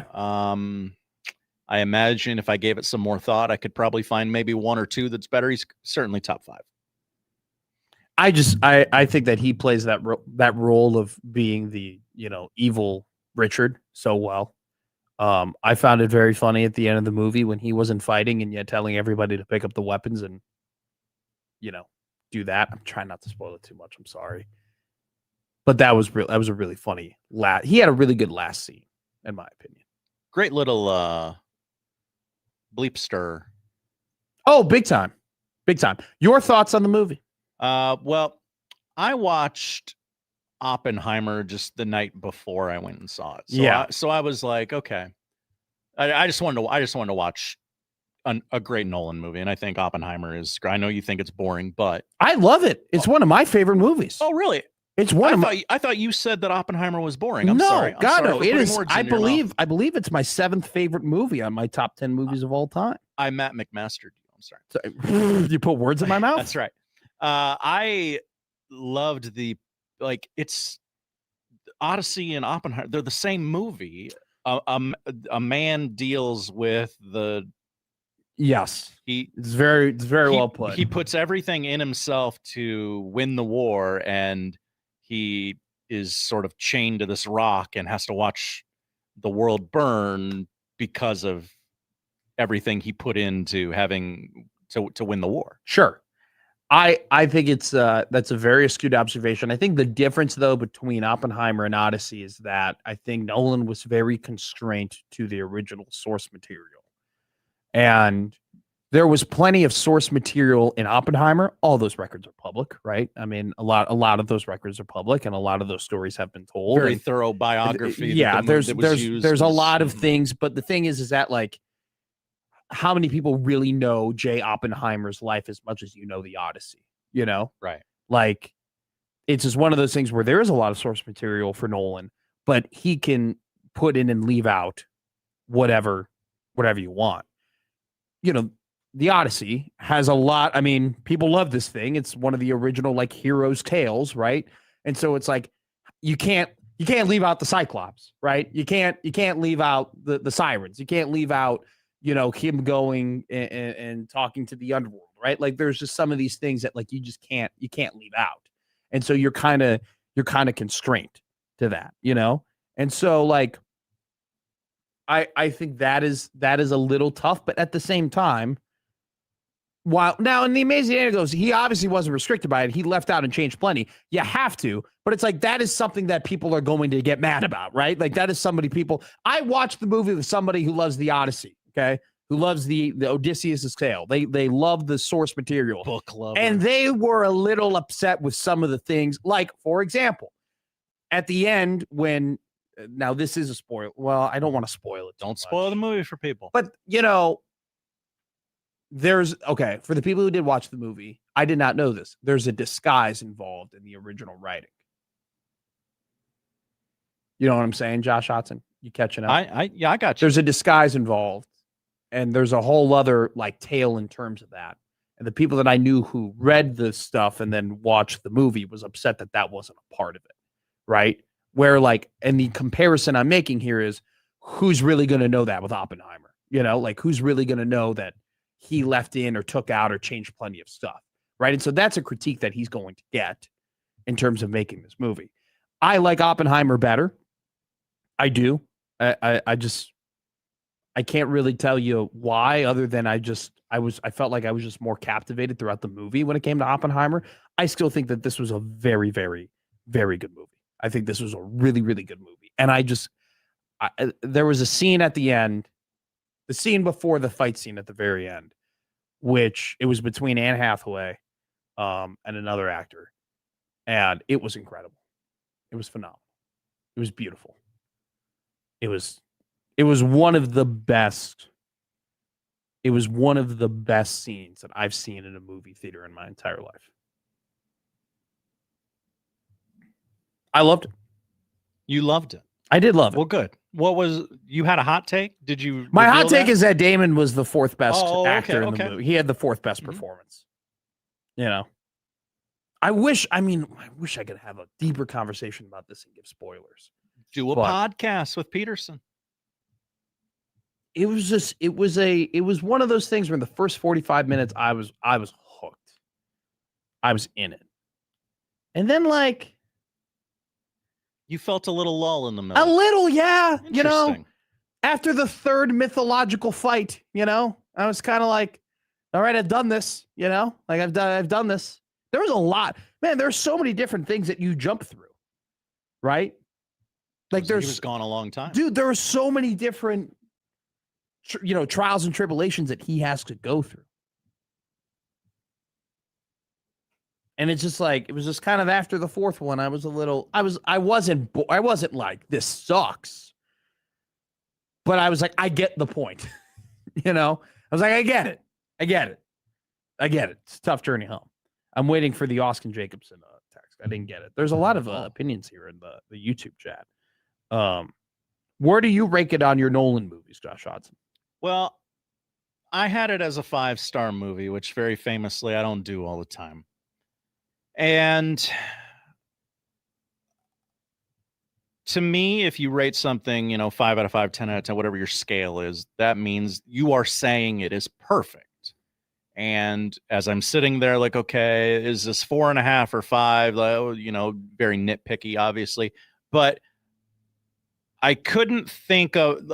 I said, okay, if I rate this 4.5, people are going to go, well, what was the flaw? What wasn't perfect? And I didn't really have an immediate answer for if someone questioned, like had a follow-up question, like, okay, what's the half star? What could have gotten it that half? And I didn't really have anything. So I'm like, okay, I'll just do 5. And I feel pretty good about that. There's a good comment here from Jimmy. There's a lot of running back to the boat. I have seen the Johnny Depp Captain Jack They're Sparrow running back to the boat a meme. lot. All right. Like Yes. every time they went to an island, they had to sprint back to the boat. They had to sprint back to the boat after the first one. Then they had to fight big people. They had to sprint back to the boat after that. Then, the one, I just don't want to spoil it. I think it was like 4 different times. 5. No, they didn't have to sprint back there. Mm-hmm. But they did get messed up on that one. Was it 5 different islands they went to and 5 different? Yeah, Oh, I have no idea. it was 5 different islands they went to and 5 different times they got effed up. They got screwed. 4 of them they had to sprint back to the boat. All right. I don't think we succeeded in not spoiling the movie. Just going to go out there and say it. What do you mean? What do you mean? Bigelow says I'm fretting too much about, and maybe I am. He says it's a 3,000-year-old story. You're fretting a little too much about spoilers. I think I did it as good as I can with telling you what I liked. They went to 5 different islands. Good flick. They went to what? That's a spoiler? They went to 5 different islands. Don't worry. After the second one, no, I'm not. Stop saying I'm spoiling a lot. It's a 3,000-year-old film, by a thing. It's a story. 3,000-year-old story. I'm not spoiling that much. I don't even know anymore. I don't care. By the way, well, I guess you didn't have enough time to watch it. It's a good movie, though. I would recommend you go and watch it. I like when Batman alphaed Spider-Man. Well, that happened throughout the entirety of the movie. I know, it was great. It was the entire movie. That's one thing I didn't like. It just seemed like Spider-Man was a little. I wanted him to be Spider-Man, You wanted him to be Spider-Man? Yeah, that's what I want. Now that's a crossover. What if Spider-Man was in the Odyssey? What if you just had the Odyssey, but everybody did their best roles? So it's like Pattinson was Batman, Holland was Spider-Man, Mark Watney was Odysseus, Anne Hathaway was what's her name in The Devil Wears Prada. John Leguizamo was the guy from Chef. He was John Favreau's sous chef and chef. Where's your father? Seriously. Your father's not coming home. That would be the one guy who was Pattinson's friend. What's that actor's name? Anthony something. If Dr. Dre was wait. I'm trying to find the guy. He was Pattinson's best friend in the what's his Dr. Dre. He played Dr. Dre. I was gonna say he's Benny from In the Heights. Oh yeah, that too. He was pretty good in that one. Jacob goes, was waiting on Holland to start saying Mr. Stark, Mr. Stark. Austin goes, is the best performance in the movie Travis Scott? Person is saying. I don't know if people are saying. I don't know. I thought he was great in it. I thought Travis Scott did a good job. Team clap for Travis Scott. Nice. Team clap for us doing the team clap right. It's going to be so easier because we can see each other now. It's true. Okay. Maybe that's why it was working now. Hey, team clap. Oh, doesn't get any better than that. Other than the odd news with Josh Hudson coming up next here at 1620 The Zone.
And now we've reached the point in the show where Josh Hodson reads the peculiar, the bizarre, the comical, the odd news with Odd Son.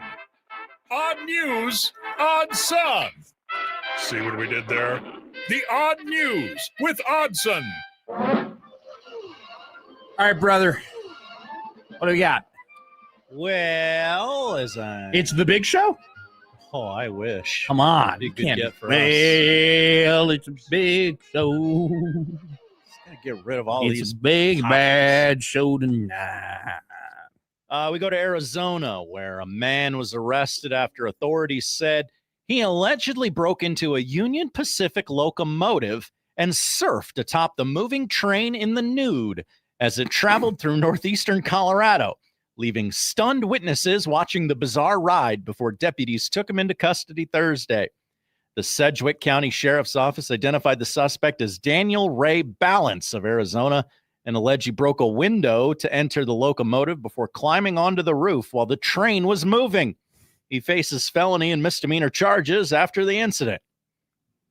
Everyone wants to be Denzel from Unstoppable, right? I mean, isn't that a dream that everybody has? Poll question, do you dream of being Denzel from Unstoppable? Oh, you know I'm going to put that up there. Where does Unstoppable rank? You've watched every Denzel Washington movie. Uh-huh. Where does Unstoppable, the train movie about a locomotive that is running wild in Pennsylvania with Chris Pine and Denzel Washington, where does that movie rank amongst best Denzel Washington movies? I'm looking it up now. Unreasonably high would be my answer. Yeah, you know what? That movie slaps. I'm going to be real with you.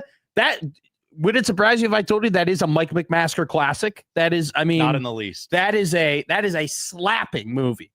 It's one of the best. It's one of the most rewatchable movies in my opinion in quite some time. Why isn't it? I don't know where it is. Denzel Washington's daughters work at Hooters. What? In the movie. Oh, in the movie. Yeah, and Unstoppable. They work at Hooters. It's like, wait, his son is in Tenet. No. By the way, my buddy had a Tenet take that people got upset about. I had a friend that said he thought that Tenet was better than the Odyssey. Your opinion on that is? Whoa, you need to not talk to this person anymore. Not going to make a joke. Anyway, what's our second on news I story? also had a joke that I decided not to make. I think I went we with were, that one instead. You know what? Hey, good job. Good job. Look at us. Look at us. That's personal growth. It is. Everybody. It is. We could have taken some real pot shots at people. I was also going to take a pot shot. Write your joke down. All okay. right. All right. I need your pen. I don't have a pen on. Oh, okay. I got another. Okay, wait here. You write it down. I'm gonna have to add some context, and I'll read the next story. So okay. Let's see. I want to get this one done. We go to Florida. Okay. Oh, Dollar General, 2 different couples, and a squeegee. No, but okay. I like the story you created. I think it's a great story. A Florida pizzeria owner is redefining the term exotic pet trade by accepting captured Burmese pythons as a payment for a pizza. I'm the first place in the world to accept python as currency. Dustin Crum, owner of Wild Man's Pizza. Oh, I'm sorry. Wild Man's Pizza, Pasta, and Python. Oh, you got to get it out. Wait, what? Wait. What was that third P? What was the pizza, pasta, and what? Python.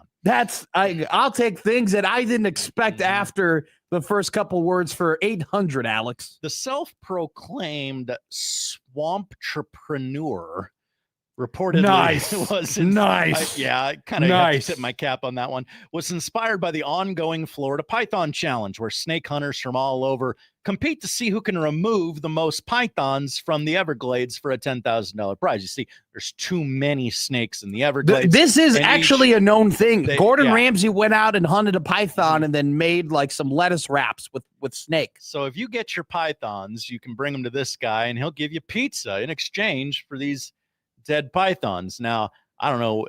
I don't think this place has like a snake meat pizza or anything at that, but I'm seeing more and more Italian beef pizza on menus, by the way. It's coming. I think it's set to pop. Shaved beef with jardiniere is an awesome pizza. All right, you want to trade jokes? Oh, I just let me see. Read mine. Uh-huh. That was a lot of control. There's context too in parentheses. It's a good one. Okay. That was not the joke. Okay. That was not my joke, but Okay. I'm glad that we're both thinking of taking pot shots at people. That would have been a pot shot. That would have been a straight up, But I'm a good man. That's what people say about me. Do I got time for one? You right? do, of course. We gave you a Okay. lot of time because I kept spoiling the Odyssey, and we had to get out of that. I segment. think it's okay. I don't know. Someone who hasn't seen the movie. Hey, tell us. Jo, Uh-huh. look at me. Do I care?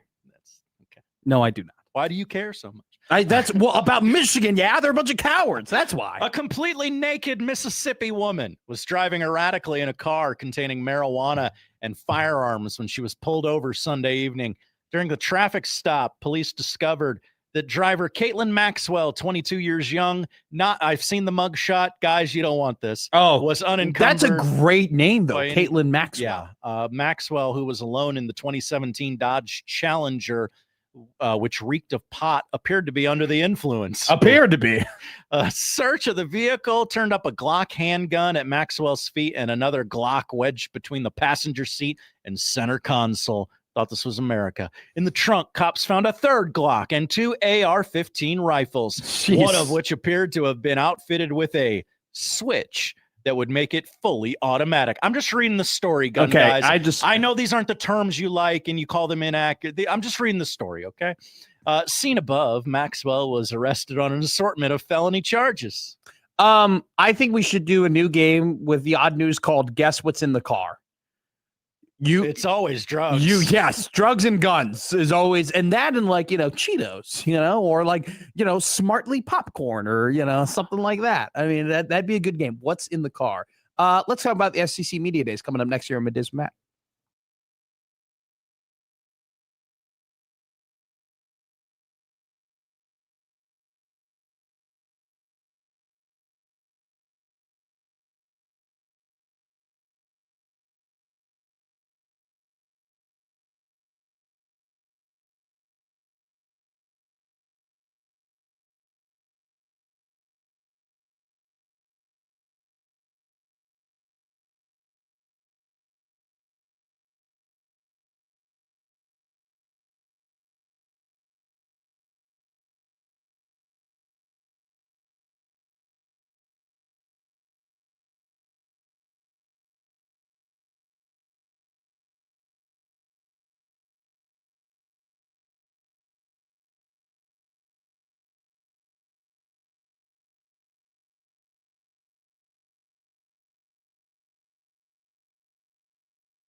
Now back to Middays with Matt on 1620 The Zone.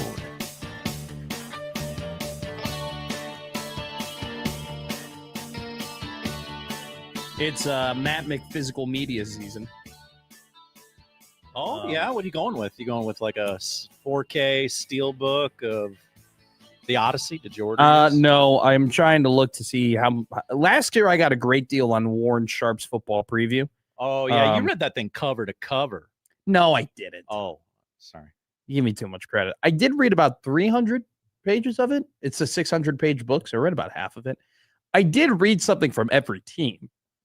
It was just, there was just some things where it's like, again, it gets, I don't really care about your fourth tight end. You know what I'm saying? Like that's a little much for me. But I'm trying to find a good deal right now. Last year I was able to get it for $50. This year right now, it seems like the best price is $65. Currently about to order my copy of Pick Six Previews, which we will have Brett Ciancia, if not on this week, next week. Whoa.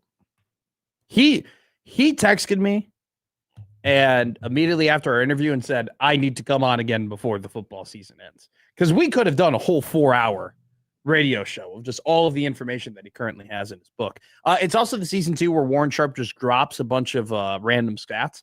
I want to read this to you because I have now dubbed this year, this National Football League season, as the year of the blank.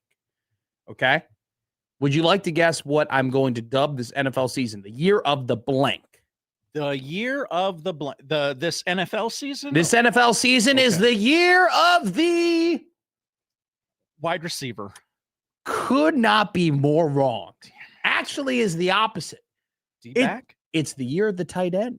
Tight end. So you've been listening. Maybe you're not a sicko like me and you haven't been listening to the preview podcast and, reading all the articles about getting to them. How people feel about certain teams and whatnot. A couple of hot takes here. Not hot takes, but just takes. The New York Jets would have been a lot better of a football team if they had a quarterback this season. They actually have a pretty good roster, especially some of the draft picks that they made. The Jets might be good in a couple of years. The Buffalo Bills overpaid for DJ Moore, but how much he raises their floor / ceiling on the offensive end just because they finally have an outside target is absolutely phenomenal.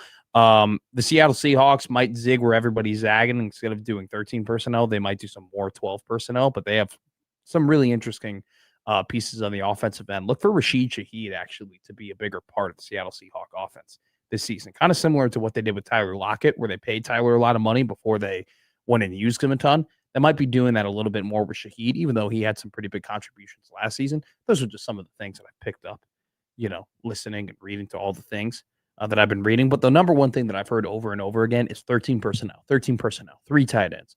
Look at what the LA Rams did. Look at the run of tight ends that he had in the NFL draft. Look at these teams and the money they invested. More and more teams. It's all about right now, we shift, right, in terms of what's new, what's the trend, what are things that teams are emphasizing. And so a couple of years ago, it wasn't just about having spread offenses. It was about the motions. It was about matchups. It was about, how not just calling plays, but the sequence of calling plays. That's what Sean McVay and Kyle Shanahan did really early on.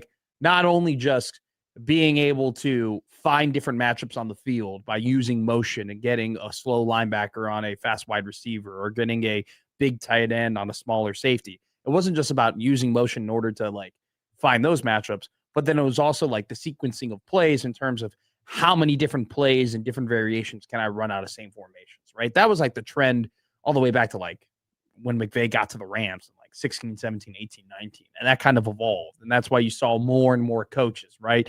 O'Connell and LaFleur and Mike McDaniel get more and more head coaching jobs because that was it. Now, and this has really been started by Mike McDonald, and D'Amico Ryans has done a great job of this as well. It's all about disguising, right? And last year, the Seattle Seahawks, one of the biggest reasons why they were so great on defense is nobody knew what they were doing pre-snap. They essentially eliminated pre-snap reads and were able to run a lot of interesting things out of split safeties and be able to defend the run really well with having 2 safeties, with playing with two safeties, which is really impressive because you don't have to stack the box. You can cover the pass, but if they come down and run, you have a guy like Nick Ammon-Warrior who can come up and clean up some stuff. And so, being able to disguise your defense and being able to be multiple and physical and athletic and have all those combinations of things is what the Houston Texans were able to do. By the way, Reed Blankenship, safety for the Houston Texans, very sneaky signing from the Philadelphia Eagles, which Eagles secondary will be something to watch this season for the Birds. But it's one of those things where what's the counter to that counter? Okay, if the defense is making it really hard to have pre-snap reads, and Josh Allen talked about this in the offseason in terms of you can't trust your pre-snap reads as much as you could in the past. If that's what all defenses are now doing, what are the offenses going to do? Where they're going to try and counter with doing their same version of that, not allowing the defense to know, are you going to run the ball, pass the ball, not, give away those tips, right? And so what's the perfect way to do it?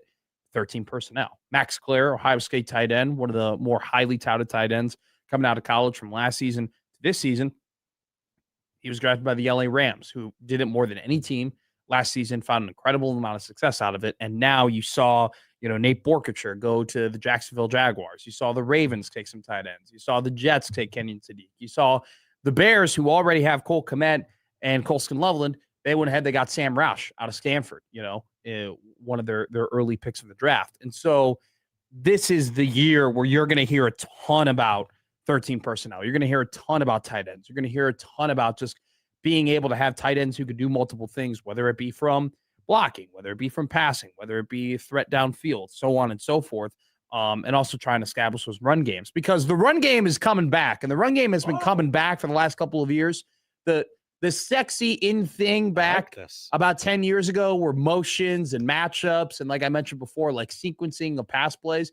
Then like LaFleur really started opening it up with the run game. And then Ben Johnson with what he did with Montgomery and what he did with Jahmyr Gibbs, along with Frank Ragnow, the center, who that was a massive loss for the Lions last season. And now there's two LaFleurs. Like they hammered a ton. Like they really emphasized the running game, which then opened up the not just passing game, the explosive play game. So it's all a sequence. It's all progress. These things have all taken different steps.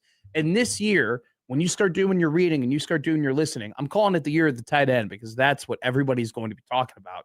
And how can different offensive minds go ahead and use those tight ends in different ways and try and counter, the defense's first approach, which is basically trying not to allow any quarterback to know what defense they're in before they get there. And so defensive coordinators, have definitely evolved, become more creative. And, D'Amico Ryans and Mike McDonald, I think, are at the front face of that. But very sneaky hire.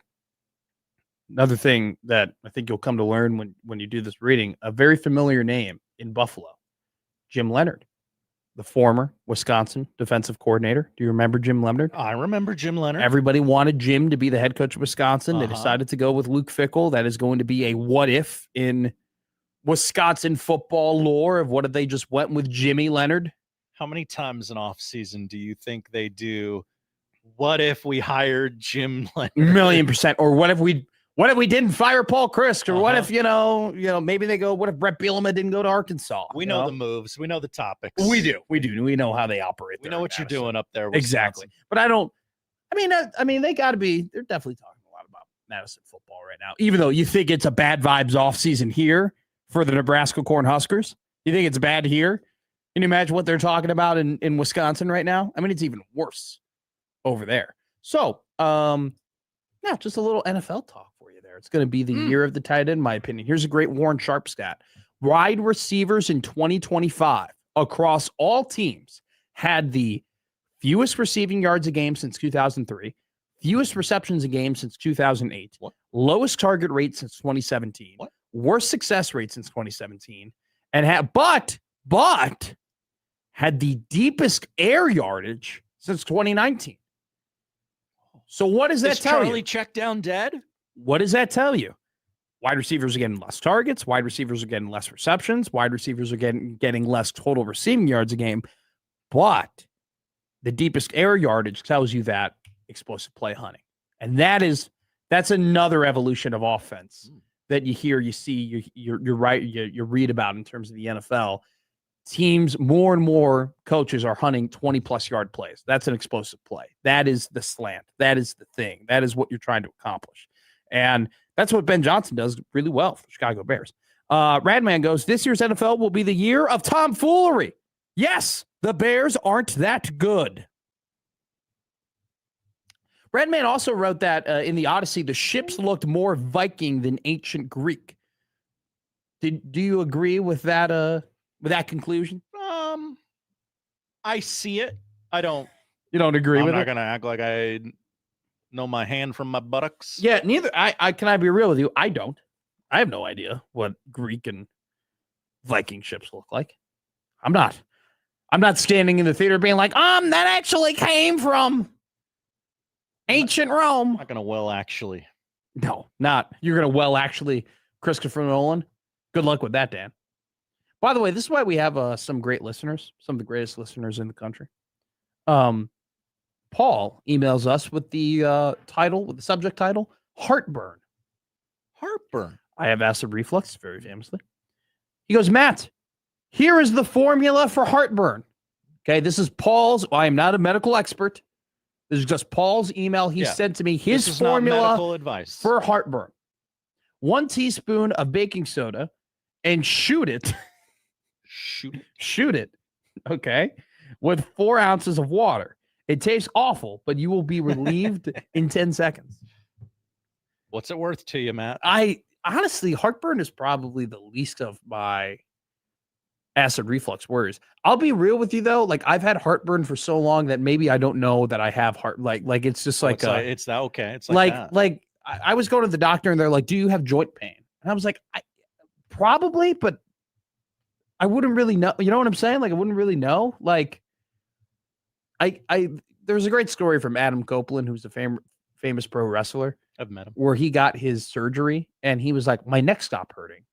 And I didn't even know my neck was hurting. Right. Like I feel I'm a little interested in going to a chiropractor. I'm sure one is listening right now. I'm telling you right now, the more and more I see these people get adjusted or readjusted, the more I'm interested in it. Because I want the chiropractor to crack me and then be like, wow, you haven't been cracked in years. This is the toughest cracking I've had to do. When was the last time you were cracked, Matt? The last time I was cracked, I've never been cracked before. Okay. I've never been cracked open or cracked adjusted. Really. I've never gone through a cracking in my life. And I want to be cracked. You know? Guy wants to be cracked. Can you blame a guy for wanting to get cracked? No, I can't. I mean, it's just kind of, and I just want the chiropractor to dig in there and be like, oh my God, when was the last time you got cracked? I want that sound. I want the crunch. Yeah. I want the crunch of like, now I want to hear it and think that I might die in seconds because snap. I don't want no neck and I don't want no neck in the crack. You know, because sometimes they do that neck thing when they crack you. Oh yeah. And I don't want no neck thing when I get cracked. I don't want them to. That scares me. No necking. No necking. I don't want to break my neck. This isn't a Busta Rhymes song. Is that a no necking? Is a Busta Rhymes song? Break your neck.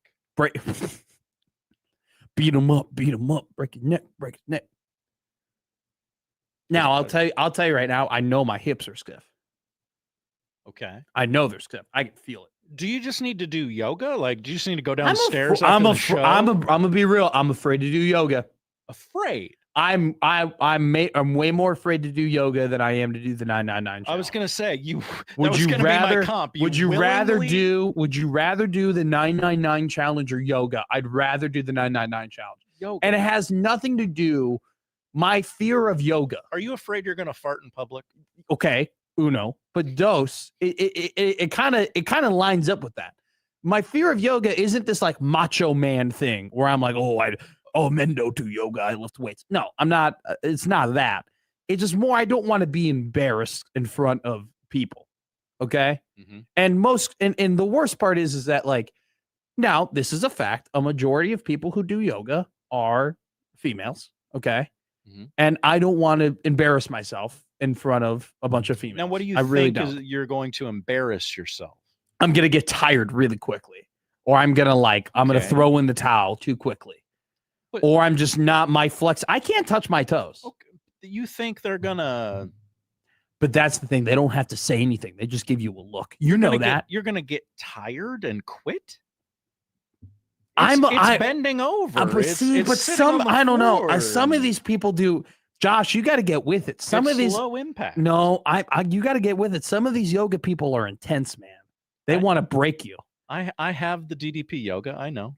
But not DDP. I'm talking about like Stephanie, and Stephanie she just finished up her third Starbucks drink. And she got double shots of espresso in both of them. And her boyfriend broke up with her 2 weeks ago. And all that she wants to do is absolutely pound you into the ground using a bunch of different poses and stretches in a room that is 98 degrees. I don't think they would do that on a hey, I'm Matt. It's my first time. We're going to take you to the woodshed, boy. That's what they would tell me. You're like, we're gonna take you out back. I would love for you to walk in. Hey, my name's Matt. It's my first session, and there's new meat, fresh meat. I think you'd be fine. I don't think I would be. Okay. I can't. I'm sure you could go on YouTube, and I'm sure you have a way to cast YouTube up to your TV at home, like we all do, right? Yeah, but if I find a yoga program here's easy for you to do at home. Time out. I have 2 left. I have a roommate. Okay, you haven't had a male roommate in 20 years. That's right. If you walked into your apartment and your male roommate was sitting in front of the family room television and doing yoga, what would you say? What would you do? What would you think?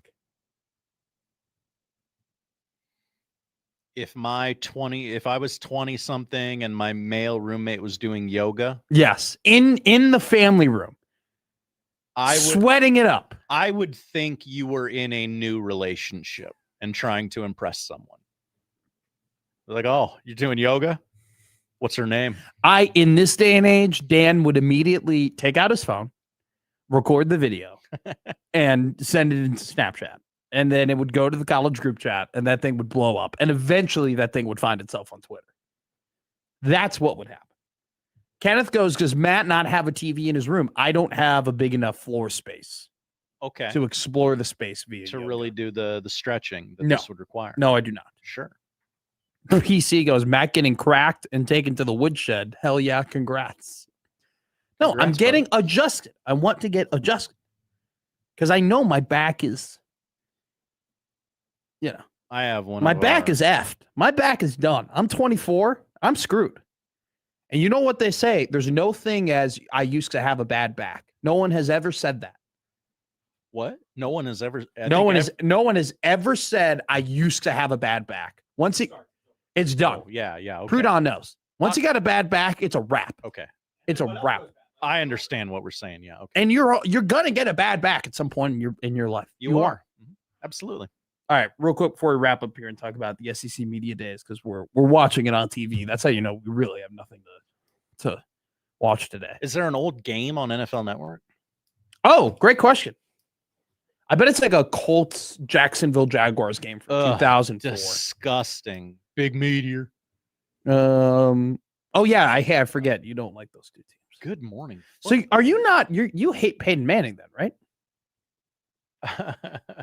Okay, that's a complex question. Oh really no! Oh no! I met Peyton Manning, and he's a great man, and he did a lot for you. No, look up if Peyton Manning's a good person or not at Tennessee. You'll learn a lot about him. Fair enough. I find him to be overrated. However, I enjoy his SNL appearances, his television commercials. He's too good of an actor for you to hate him. Is that what you're saying? Yeah. I gotta. Overrated as a human being and a quarterback.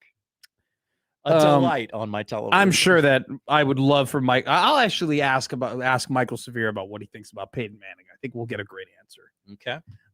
Real quick, let's go to the text line 429511620 Prayer Flag Casino Zone text line. Hi guys, I'm in Dallas Page. I'm a yoga instructor. He got into it because of his wrestling injuries. I did. He's changed a lot of people's lives. I probably got the DVD lying around somewhere. Should we Should we do it during a show? DDP yoga together? Oh, we'd have to get a DVD player, and I bet it's on YouTube. Josh just bought a 4K DVD player. He was not talking about it a lot, but he was He very, was very forthright with the information when asked. How do you about know it. if your friend owns a 4K DVD player? He'll tell you. Yeah, there's a lot of truth to that. Get Greg from Hastings. Get rid of the excuses, McFatter. Whoa! Get in the gym. Grab some kettlebells and get started. Hey, you think my back is bad now? Imagine doing kettlebell swings. We could get some kettlebells in here. There's enough room to swing a kettlebell. Rob says to look into goat yoga, and John asks, do I think yoga's CrossFit? Honestly, maybe. Maybe I do. All right, let's take a break. We got to talk about the head coach of Missouri saying some nonsense here on Middays with Matt.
He's from the third largest village in the world, Skokie, Illinois. Middays with Matt on 1620, The Zone. Steve writes in on the Prairie Flower Casino Zone hotline. Hi, Steve.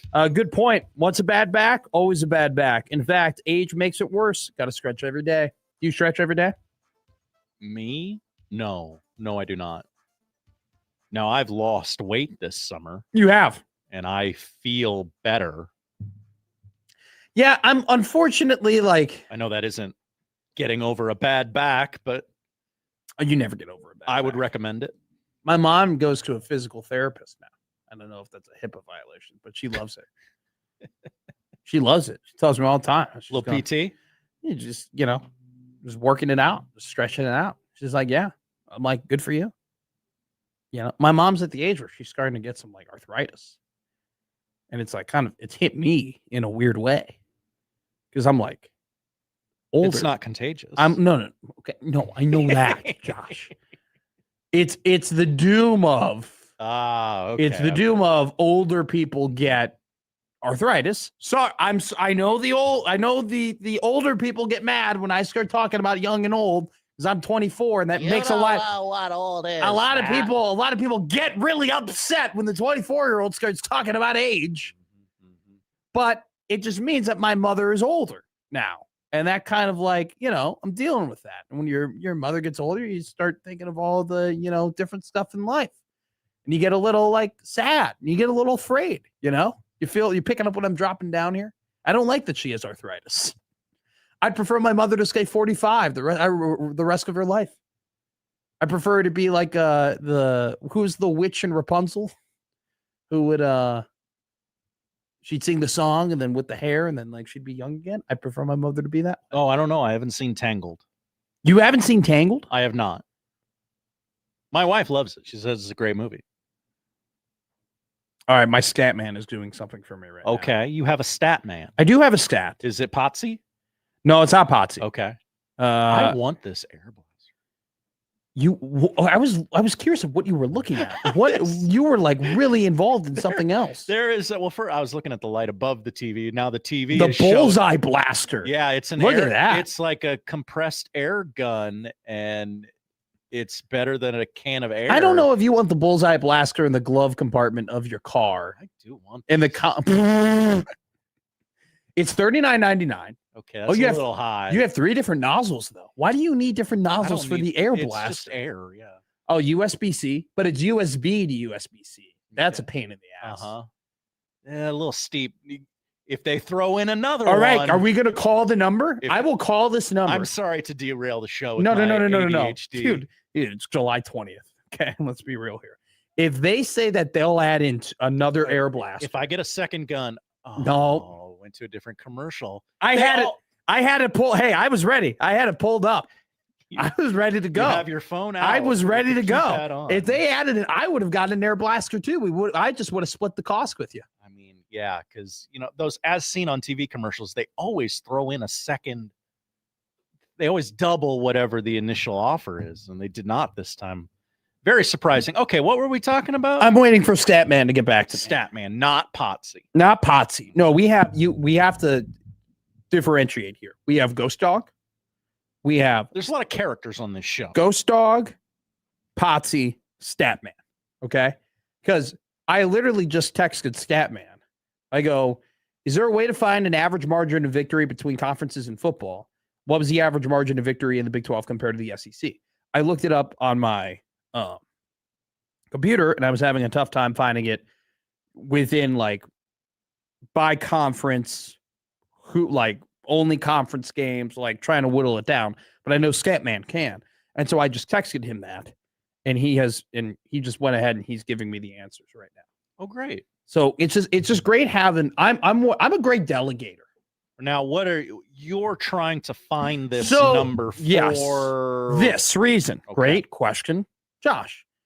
Greg Sankey is on a tear right now. Oh, yeah. Okay. It's Sankey Day. Sankey Day.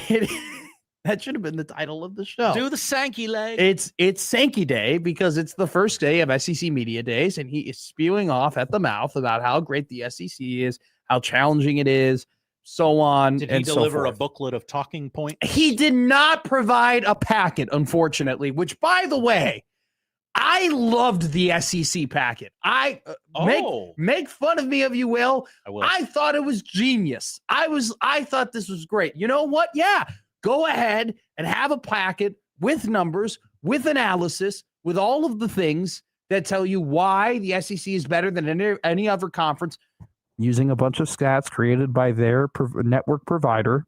Don't put that info in there, but still have that packet out there. And some dumbasses are going to be like, oh, look at this. I don't really watch the football games. The SEC is the best conference. Look at all the numbers. It was genius. I like Sankey. I like Sankey a lot.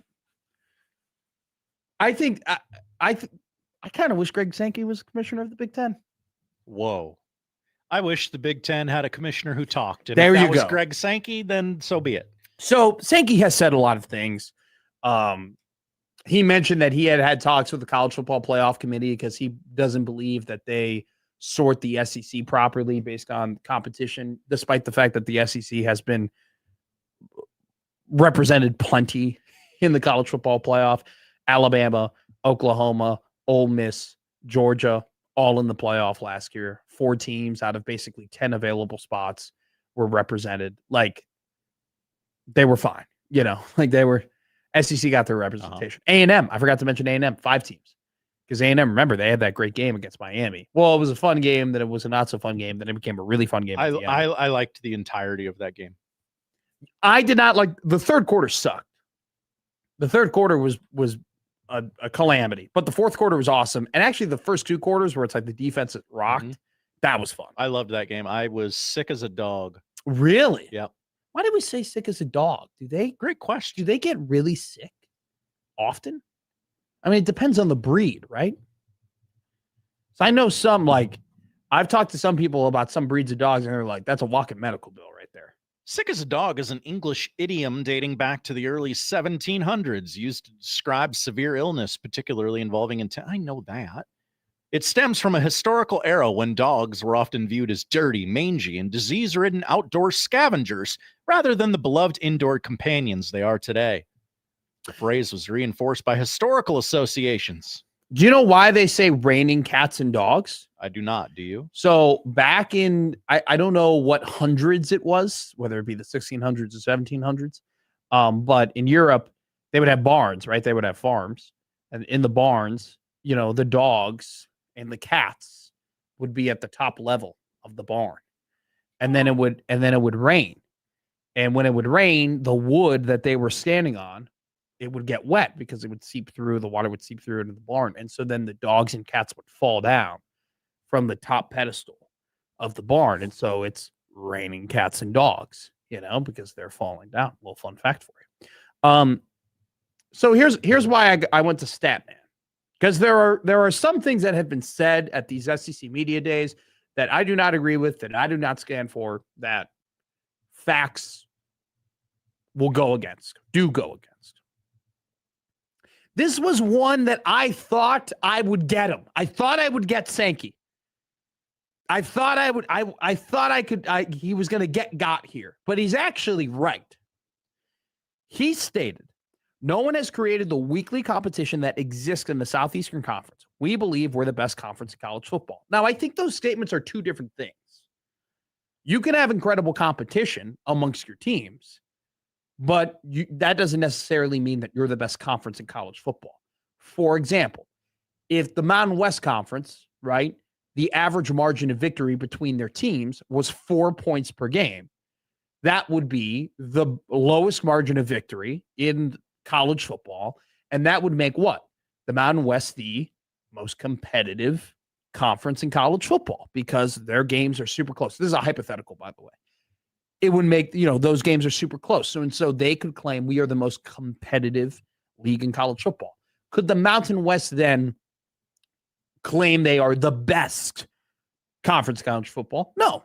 Just because you're the most competitive does not mean you're the best. And I think the fact that the Southeastern Conference, who has not had representation in the national championship game in the last 3 seasons, who has definitely and admittingly from their coaches taken a hit in terms of talent acquisition, talent development, and talent storing, if you will.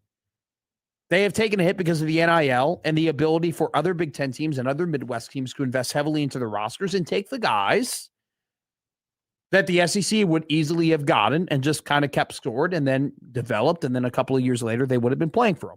It also must be mentioned that since 2023 to 2025, the Big Ten has been 4-1 in playoff and expanded playoff games. 4-1. Big Ten versus SEC. Big Ten is 4-1. So I think that when the top teams play each other and the teams that are winning the national championships, when they are beating the teams in the SEC and they are winning the national championships of the SEC, it's very clear to me that the Big Ten gets to claim that they are the best conference in football. But I will say, Sankey has a point when he says they are the most competitive league in college football because from Statman, I asked Statman, I go, is there a way to find average margin of victory between conferences in football? Here's what he gave to me. The average margin of victory in the Big 12 in conference games was 16.1. The average margin of victory in conference games in the Big 10 was 16.8. The average margin of victory in conference games in the ACC was 13.8. But the average margin of victory in SEC conference games was 10.7. The average margin of victory in the SEC was a full touchdown lower than the Big 12 and the Big 10. That's a pretty big difference. And it does kind of show to you that, yeah, the gap between the best team in the SEC and the 10th best team in the SEC is more likely smaller than the gap between the best team of the Big Ten and the 10th best team of the Big Ten. But to me, that doesn't necessarily make you the best conference. Because if we were to go down and play this game of the top 5 teams of the Big Ten versus the top 5 teams of the SEC, I pretty confidently say the Big Ten goes 3-2, could go 4-1, might even go 5-0. This is a great tweet here from G-Fed Go Crazy. Hi, G-Fed. Just do the SEC Big Ten Challenge then. It'd be so good for both SEC brands and financials if they won Sankey's 2 favorite things. So here are the matchups. Now I'm going to change one matchup here. I'm going to change one matchup on this SEC, this hypothetical SEC Big Ten Challenge. But let's go through these matchups. And who do you think would be favored and who do you think would win? Okay? Okay. Indiana versus Georgia. Ooh. Be a great game. I'm going to assume these are all neutral site. Yes. Be a great game. I'd love to see this game. Indiana. If you were to tell me what is a game, Matt, if you could make your college football playoff matchups and give me some dream games you have, number 1 would be Oregon, Texas. I want to see Oregon, Texas. And then number 2 would be Indiana, Georgia. I'd love to see Indiana, Georgia. You would say Indiana. I would say Indiana. Yeah. Ohio State, Alabama. Ohio State. Oregon, Texas. This is a tough one. This might be your national championship this year. Texas. First off, Arch Manning at the end of last season was really good. I mean, it was a bit of a tire fire to start, and it was his first time playing top competition. I mean, for goodness sake, the guy had to play Ohio State and that historic Matt Patricia defense in his first game. I mean, that was tough sledding. But as things progressed with Arch Manning, he got a lot better as the season went on. And I think that if you are still on the train of he's trash and he's overrated and it's only his name and so on and so forth, I'm going to be a little mean here. You got to get with it. You got to get with it. This guy got a ton better from the beginning of the season to the end of the season. His game against Arkansas, he threw for 389 yards. His game against Vanderbilt, he threw for 328 yards. His game against Mississippi State, 350 yards. His game against Georgia, he threw 63% completion percentage, 1 touchdown, 251 yards. I mean, and by the way, he ran for 400 yards last season. Like he played some pretty good football, definitely toward the end. I would take Texas. So we're 2-1 for the Big Ten. USC versus Oklahoma. Tough one. Wow, these are really tough. These are tough. Oklahoma. Michigan versus Texas A&M. Now, interesting here. Texas A&M, great year last year. Michigan, definitely on the downslope. Over the last couple of years, you probably swing this more toward Michigan than Texas A&M. I think it's dependent on what the teams are. Yeah. I would probably go Oregon over Texas and Oklahoma over USC and Texas A&M over Michigan. And that would put me at 3-2 for the Big Ten. Okay. And I'll go with this. Michigan, now, Washington versus LSU. Once again, depends. We talking Washington 2023 national championship team versus LSU the last couple of years. LSU the last couple of years has been way more underwhelming. Like, not really in the discussion. I mean, are we at the point where is it a discussion that LSU in the first year of Lane Kiffin doesn't go all that well? Does that even compute to people? I think we're kind of just assuming they're going to be in the college football playoff. Yeah, I hadn't really thought about it not going well. I mean, I will say it's possible. What LSU is doing though with Lane Kiffin this year is no different than what they've done with Brian Kelly in the last few years, which is win the portal. That's what they've been good at. The problem is that we don't crown champions over winning the portal. We crown champions over winning the games, which is something that I feel like ESPN and the SEC failed to recognize. I think the SEC versus Big Ten conversation is wildly interesting to me. I think it's incredibly close. But I think if the SEC does not have representation in the national championship game again, we're just going to have to call a spade and say, yeah, you're still one of the two best conferences, but this NIL thing and this money thing definitely hit you harder than maybe we anticipated. Plain and simple. All right, hit a break here. We'll talk about about Nebraska basketball and Creighton basketball at 1:00 before we talk to Robin Washut at 1:20. Let's talk about another movie coming up here next on Middays with Matt.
Now back to Middays with Matt on 1620 The Zone. And don't forget, 1620zone.com is your place for a plethora of different contests to enter in and win your way to the Young Giant, to Chris Stapleton, to Motionless in White, to Burt Kreischer, all playing in and around the Omaha metro area, other than Chris Stapleton, who will be in Lincoln in October. And don't forget about our Road to Wrigley Sounder contest. Road to Wrigley Sounder contest. You can go ahead and enter at 1620 Zone after you hear the sounder. That is, hey, everybody, Harry Carey here. When you hear that sounder, go to 1620zone.com and sign up for a chance to win 2 tickets to the historic Wrigley Field for Nebraska volleyball versus Missouri. Round trip airfare from Omaha to Chicago, 2-night hotel stay in downtown Chicago, and a $150 gift card for the winner to use for dining, merchandise, Ubers, and etc. Road to Wrigley presented by Union Bank and Trust. At UBT, people don't have your money. Your money has people. Member FDIC. The Avengers Doomsday trailer came out today. Josh Odson, were you overwhelmed, underwhelmed, or just whelmed from the 2 minutes and 17-second trailer that Marvel released to us today? 2 minutes and 17 seconds, famously a long time.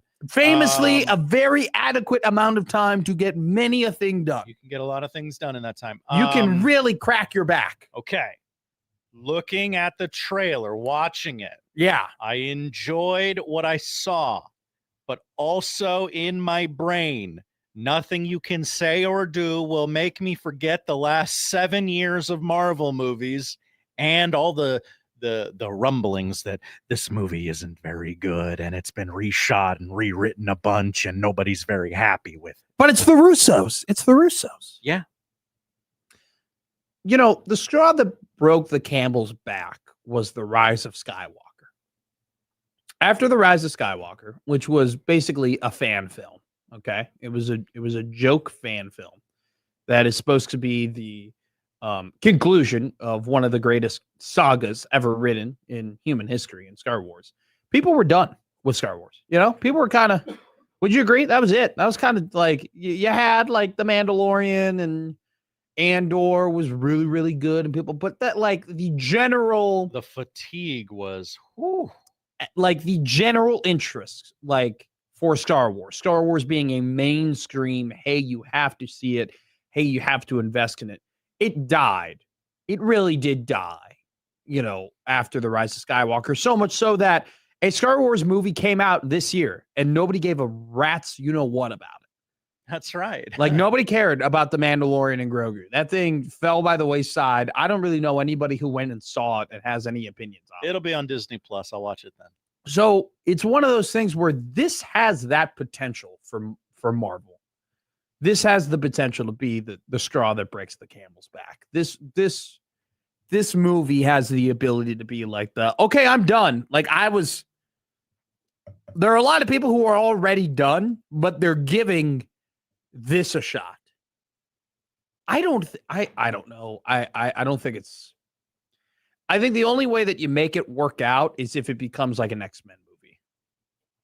I think people are done with, you know, the reprising of a bunch of different older roles. It's got to shift that way, right? You gotta start spinning this thing forward. I think they have to make this movie so you come out fired up for more X-Men. Yeah. That's their next shift. Now, like it doesn't have to be Easter egg after Easter egg of, hey, by this the is way, coming. We're gonna do this. We're gonna do this. We're gonna do this. And there are plenty of people who will tell you there's a lot that you can do with the X-Men. Sure. You can make the X-Men into their own type of universe. You know, there's so many different characters, so many different stories to be told. Also, too, some of those stories have been told.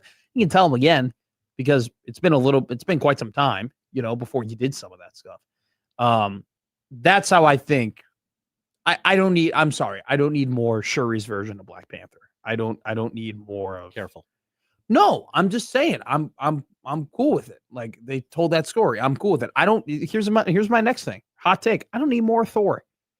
I'm good with Thor. You don't need more Thor? I don't really need more of Captain America. I'm good with, I know that story. I know who they are. I know what the characters are. I know what they're trying to accomplish. I'm a little sick and tired of, not sick and tired, but like Fantastic Four is going to have to do a little bit more for me. Ooh. You know, like I think if I they, thought it was a fine first move. I think if they delve into the X-Men, I'll be up for it. Okay.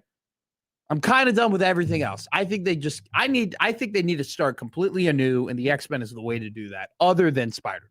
Spider-Man is perfect. Spider-Man is perfect. 2 weeks, it comes out. That's right. 2 weeks. J-Man goes, Steve Rogers taking strays. His first movie was 14 years ago. I'm cool. Eli Drinkwitz said some things. We'll talk about that and Husker basketball here. Now we're going to keep it right here, bud. Oh, we are? Yeah. Okay, that's fine. Would you like to know what Eli Drinkwitz said? He's said a lot. I've seen a lot of Eli Drinkwitz quotes floating in the ether today. How do I put it? I don't know if he's trying to make people mad or he's trying to push SEC propaganda. I don't know what he's attempting to do. Why not both at the same time? Eli Drinkwitz, and this is the big quote coming out of the SEC Media Day, said he was asked about the Big Ten's 3 straight national titles. Okay. Hey, People Big Ten's won 3 straight national titles. What do you think about that? Eli Drinkwitz said, when you don't play a non-conference game, when you don't play a A4 non-conference game, that's how you get it. So he's basically saying that the Big Ten non-conference schedules are a big reason as to why they've won 3 straight national titles. Eli Drinkwitz would have a point. He would have a point. He would have a very, very strong point. Not only when it just came to Indiana's non-conference schedule last year, where they played like Old Dominion, which actually was a closer game than people realized. It was actually, I enjoyed watching that game in week 1. He also has a point when it comes to Ohio State's non-conference was also quite the joke as well. He would have a point if the SEC didn't play 8 conference games a year. Okay? He'd have a point if the SEC for the last 20 years wasn't playing 1 less conference game and adding in the cupcake week every single year in college football. He would have a point if the SEC were on par in terms of how many conference games they were playing a year with the Big Ten. They would have a point. He does not. Because the SEC, it took them forever to go from 8 conference games to 9 conference games. That's why he doesn't have a point. He surrenders his point there. And it's not like, by the way, it's not like Missouri's been playing like the Titans of college football. They played Kansas, all right? Like, get out of here. Ooh. All right, let's take I a got break. more on this Eli Drinkwitz guy. All right, we'll talk about that after this break here on Middays with Pat.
spending that money.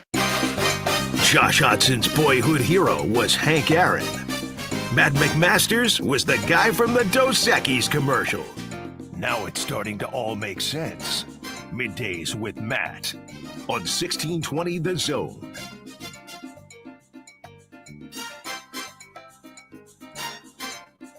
We had a Sam McEwen article that had J-Skers written in it. Can you say that on the newspaper? I don't know. Dirty word. It is kind of a dirty word. I mean, it is. I've never had to experience it before in my life until I moved to the state. If I'll be real with you, I've never. What's the Illinois equivalent? Is there like there is no Illini cat? There is no Illinois equivalent. There is zero. The closest thing I could say is like if you were to be like, I root for both the Cubs and the Sox. Like that would be, but even that, like J-Skers to a certain extent is accepted. Like there is a party of people in the state who are like, yeah, I'm a J-Sker. I'm happy I'm a J-Sker. It makes sense. Why wouldn't I be a J-Sker? Which you can actually make an argument as to why being a J-Sker is fine, which is you grew up here in Omaha and you grew up around great basketball growing up. And so you watched that great basketball and you watched Creighton became what Creighton, you saw Creighton develop into what they are now. What do you mean I can't root for a football team now after having this great basketball team in my backyard? That doesn't make any sense. That's a fine argument. Kenneth in the chat is the one other equivalent to this I know is Notre Dame football, Indiana basketball. Yeah, that'd be that. I think that's a great one, Kenneth. Like that's the thing. And I could understand though, like I not that anybody really cares about my stance. I think the existence of J-Skers is fine. Like that, it makes a lot of sense. I just laid it out for you, right? You grew up here in Omaha, and because you grew up watching Creighton basketball doesn't mean you can like football, doesn't mean you can root for the Nebraska Cornhuskers. That doesn't make any sense. Now, if you are somebody who roots for Creighton men's basketball and you are a Nebraska football fan, but then you go out of your way to trash Nebraska men's basketball, like you go out of your way to stomp them at any moment outside of the time that they just play together, play against each other in the rivalry game in December, that I have a little bit of an issue with that. But once again, whatever floats your boat. Anyway, though, the point is this. The timing of the article is wildly interesting to me. That Sam McEwen, who we love here on the show, his writing is great for the World Herald. Smart guy, busy guy. The fact that he's writing a Nebraska men's basketball article in July, I think just says a lot. It says a lot. Let me read you this one excerpt from the text. You know me, football guy. Can't wait as always. Nebraska has its best team under Coach Matt Rule. It's a tough schedule too, tougher than anyone since 2021. Talks about the over/under wins. He goes, by mid-October, you'll have a terrific read on NU's football season. Right as preseason hoops is getting fired on. It'll be basketball season. That's a year-round event in these parts these days. Hey, Indiana's no different. He continues, since the end of spring football in late March, CU's played actual games. The transfer portal dominated the news in April. Nebraska coach Fred Hoiberg has spoken twice, so have most of his players, and Alan Huss has spoken twice, and a few of his players. I get texts and emails more about NBA Summer League performances, full masked, more than upcoming NFL training camp. Again, J-Skers will shift gears to football soon enough, but the basketball undercurrent is there in a way it's never been before. Hoops in July sure feels like it. And I think it was kind of classic for me. Immediately, my first thought was, what does it say about the football team? You know, what does it say about the basketball team, right? And immediately my instincts and my knee-jerk reaction was to pit these two things together, right? Was to pit them against each other. Be like, well, you know, if you're not invested in this, that means you're invested in that, which means what does this mean about these two things? And I don't think it necessarily has to be that way. Both of these things can exist. You can have the basketball team be very good and people fired up about Nebraska basketball's roster and tell you all the things that they like about Trevin Linhart, that they like about Sam Orm, that they like about Bowden Kapke, that they like about the returners in Frager, Sanford, Jacobson, and Rice. Like you can have, Curtis. You can have your cake and eat it too. You can be an excited football fan and also say, hey, man, not only are we going to have football season, but in a couple of weeks, we're going to have basketball season. And that I'm going to be fired up for that as well. I think they both can exist. And so I think it says a little bit about both that we're writing articles about basketball in July and that we're fired up about basketball in July because you know what? Nebraska basketball was ranked in the top 5 last season. Just let that sit. Let that marinate for 2 seconds. Everything that you know about Nebraska basketball, and then couple it in with this sentence. They were ranked in the top 5 of the AP college basketball poll last season. That's crazy. That's crazy. 28 wins. Greatest season of all time. On the cusp of making it to the Elite 8. They have earned every right for people to be fired up for them. Fired up for their season. To be talking about their season on the cusp of football season. They've earned that right. And Nebraska football, in the reverse way, has earned the right for people to be skeptical of them. Nebraska football deserves skepticism. We have done this song and dance for many, many years now. We have done this song and dance over and over again, where your expectations are consistently and considerably underwhelming. Your expectations are to do this, and you do below that consistently. You deserve some skepticism. You deserve to be looked at with a side eye. It's a great promo that USC has on this radio station, where Josh says to John, how many times have we said these are the games that they should win, and then they 5-0 runway, 5-0 runway. Like, how many times do we say these are the winnable games, or these are the ones that they're going to get, and they underwhelm in those games. They don't play well in those games. Now, my pushback is I think that's way more of a referendum on Scott Frost and the program that he was running compared to what Matt Rule is doing. Granted, Matt Rule has done it a little bit, a la the Minnesota game, a la the Michigan State game. There have been some underwhelming results. There have been results where you go, you probably should have won that one, you lost that one. UCLA in 2024, right? That has happened. But the point is this, like, I think a lot of people might think this way, where you read a basketball article in July and you go, wow, people were out on football. No, I think people are really in on basketball because basketball deserves to be in. Basketball deserves that commitment. That basketball deserves that hype. Basketball deserves that excitement. And I think people are looking at football the way that they should, with a little bit of pessimism, with a little bit of skepticism, with a little bit of I got to see it first, because so many times I've heard it. I've heard of, oh, Indiana on the road, that's a win. Oh, Illinois at home, that's a win. Those would be easy games. And then what happens? Brett Bielema wins 10 games and Indiana goes to the college football playoff, right? Like, this discourse of, wow, we're talking about basketball very early on is fair. It's fair. It honestly, it makes sense that it's happening. Now, I'll say this. If football gets to 5-0, we ain't talking about basketball. All right? At least not then. We're not going to be talking about basketball then. Football gets to 6-0 and they beat Indiana. I don't know how much basketball talk we're going to be having. You know? That's just kind of that's the reality of the situation. And Happer and Schaefer have played with the idea of, like, what would you trade from a football perspective for basketball success?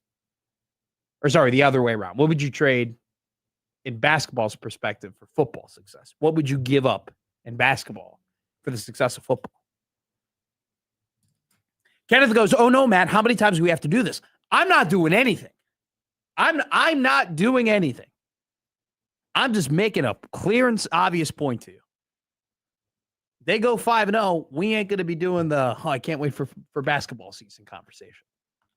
Now, if they go 3-2, they go 4-1, maybe even. Oh, when's that BYU exhibition game, baby? They go 2-3. Then we're going to be talking all about, hey, I wonder if Taj DeGorville is going to have a bigger role off the bench than we think here in October, here in September. Can't wait till we start doing the basketball. Hey, what if basketball goes 10-0, 12-0?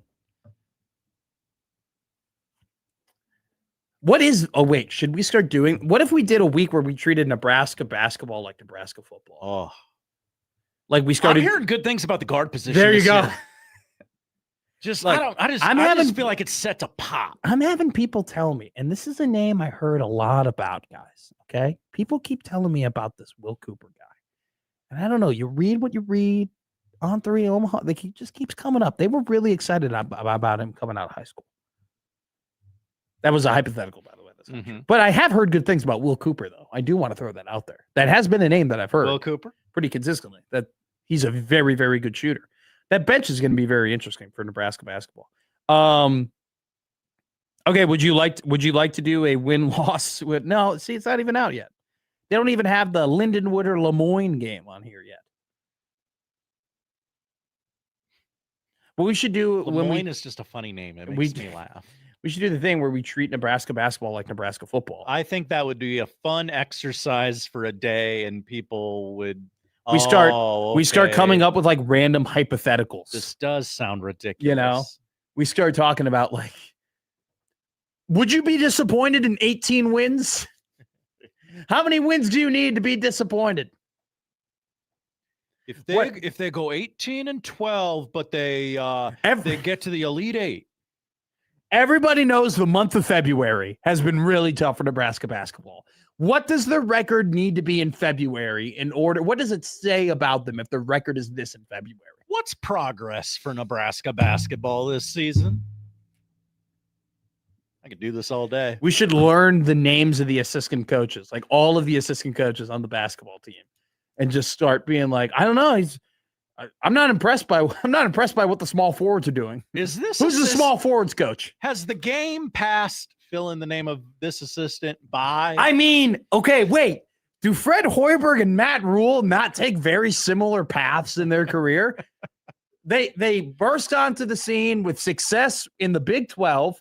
They parlay that success in the Big 12 with a failed professional career where you can make the argument that ownership and front offices failed them more than they failed the teams, to then go to the University of Nebraska and initially not have the success that you thought they would. What's the most important non-con game for Nebraska basketball? You can't do that. I did that with that. Now you're making fun of me. Sorry.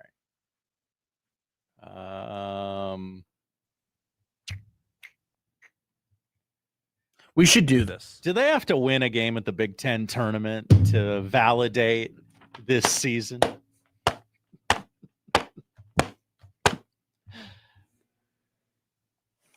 I want the games to be played so badly. What if the bench is the best in the country this year? Just what if? Okay, I'm gonna pick three. I'm gonna let you pick 3 players on the basketball team, and you can wave your wand. Wave a wand. Wave a wand, and they'll automatically get better. It goes as well as possible for them. I think people will start freaking out on Twitter and be like, what the hell is going on if we start doing basketball poll questions? Like, what are they doing? Yeah, there would be some questions asked about us. Can we, I mean, look, Trevin Lenhart, are we sure he can make the jump to being a Big Ten point guard?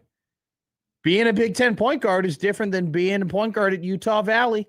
What is the history of Nebraska football when developing quarterbacks who come from smaller conferences? What are the history of Nebraska basketball developing point guards who come from smaller colleges? These are the questions we have to be asking.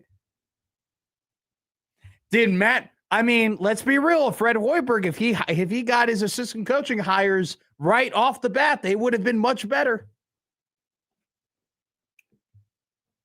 What if someone else comes calling for Fred Hoiberg in the offseason? Who is the most important coach on Nebraska basketball that's not Fred Hoiberg? That is a segment we did with football. By the way, interesting quote here in the article. It was from a John Fanta interview, which I think happened like, what, a week or 2 weeks ago? Johnny. But I didn't see it until Sam wrote about it. This was about Alan Huss. We're moving to Creighton now. Alan Huss was anointed Creighton's head coach in waiting in April 2025, and CBU elevated him to a role in March 25th, 2026. But if you want to mark the date when you took the job by the sweater vest, you'd pick July 2nd. That's when, in response to an icebreaker question from NBC's John Fanta about his emotion in taking over his alma mater, Huss said, I'd probably start with desperation. You get into a deal and you come back home, and if you don't get it right, you don't have a home anymore.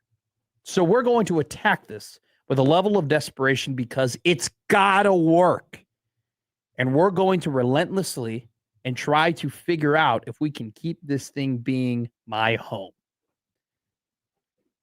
I love that. I love that quote so much because it's so real, you know? It's such a real quote.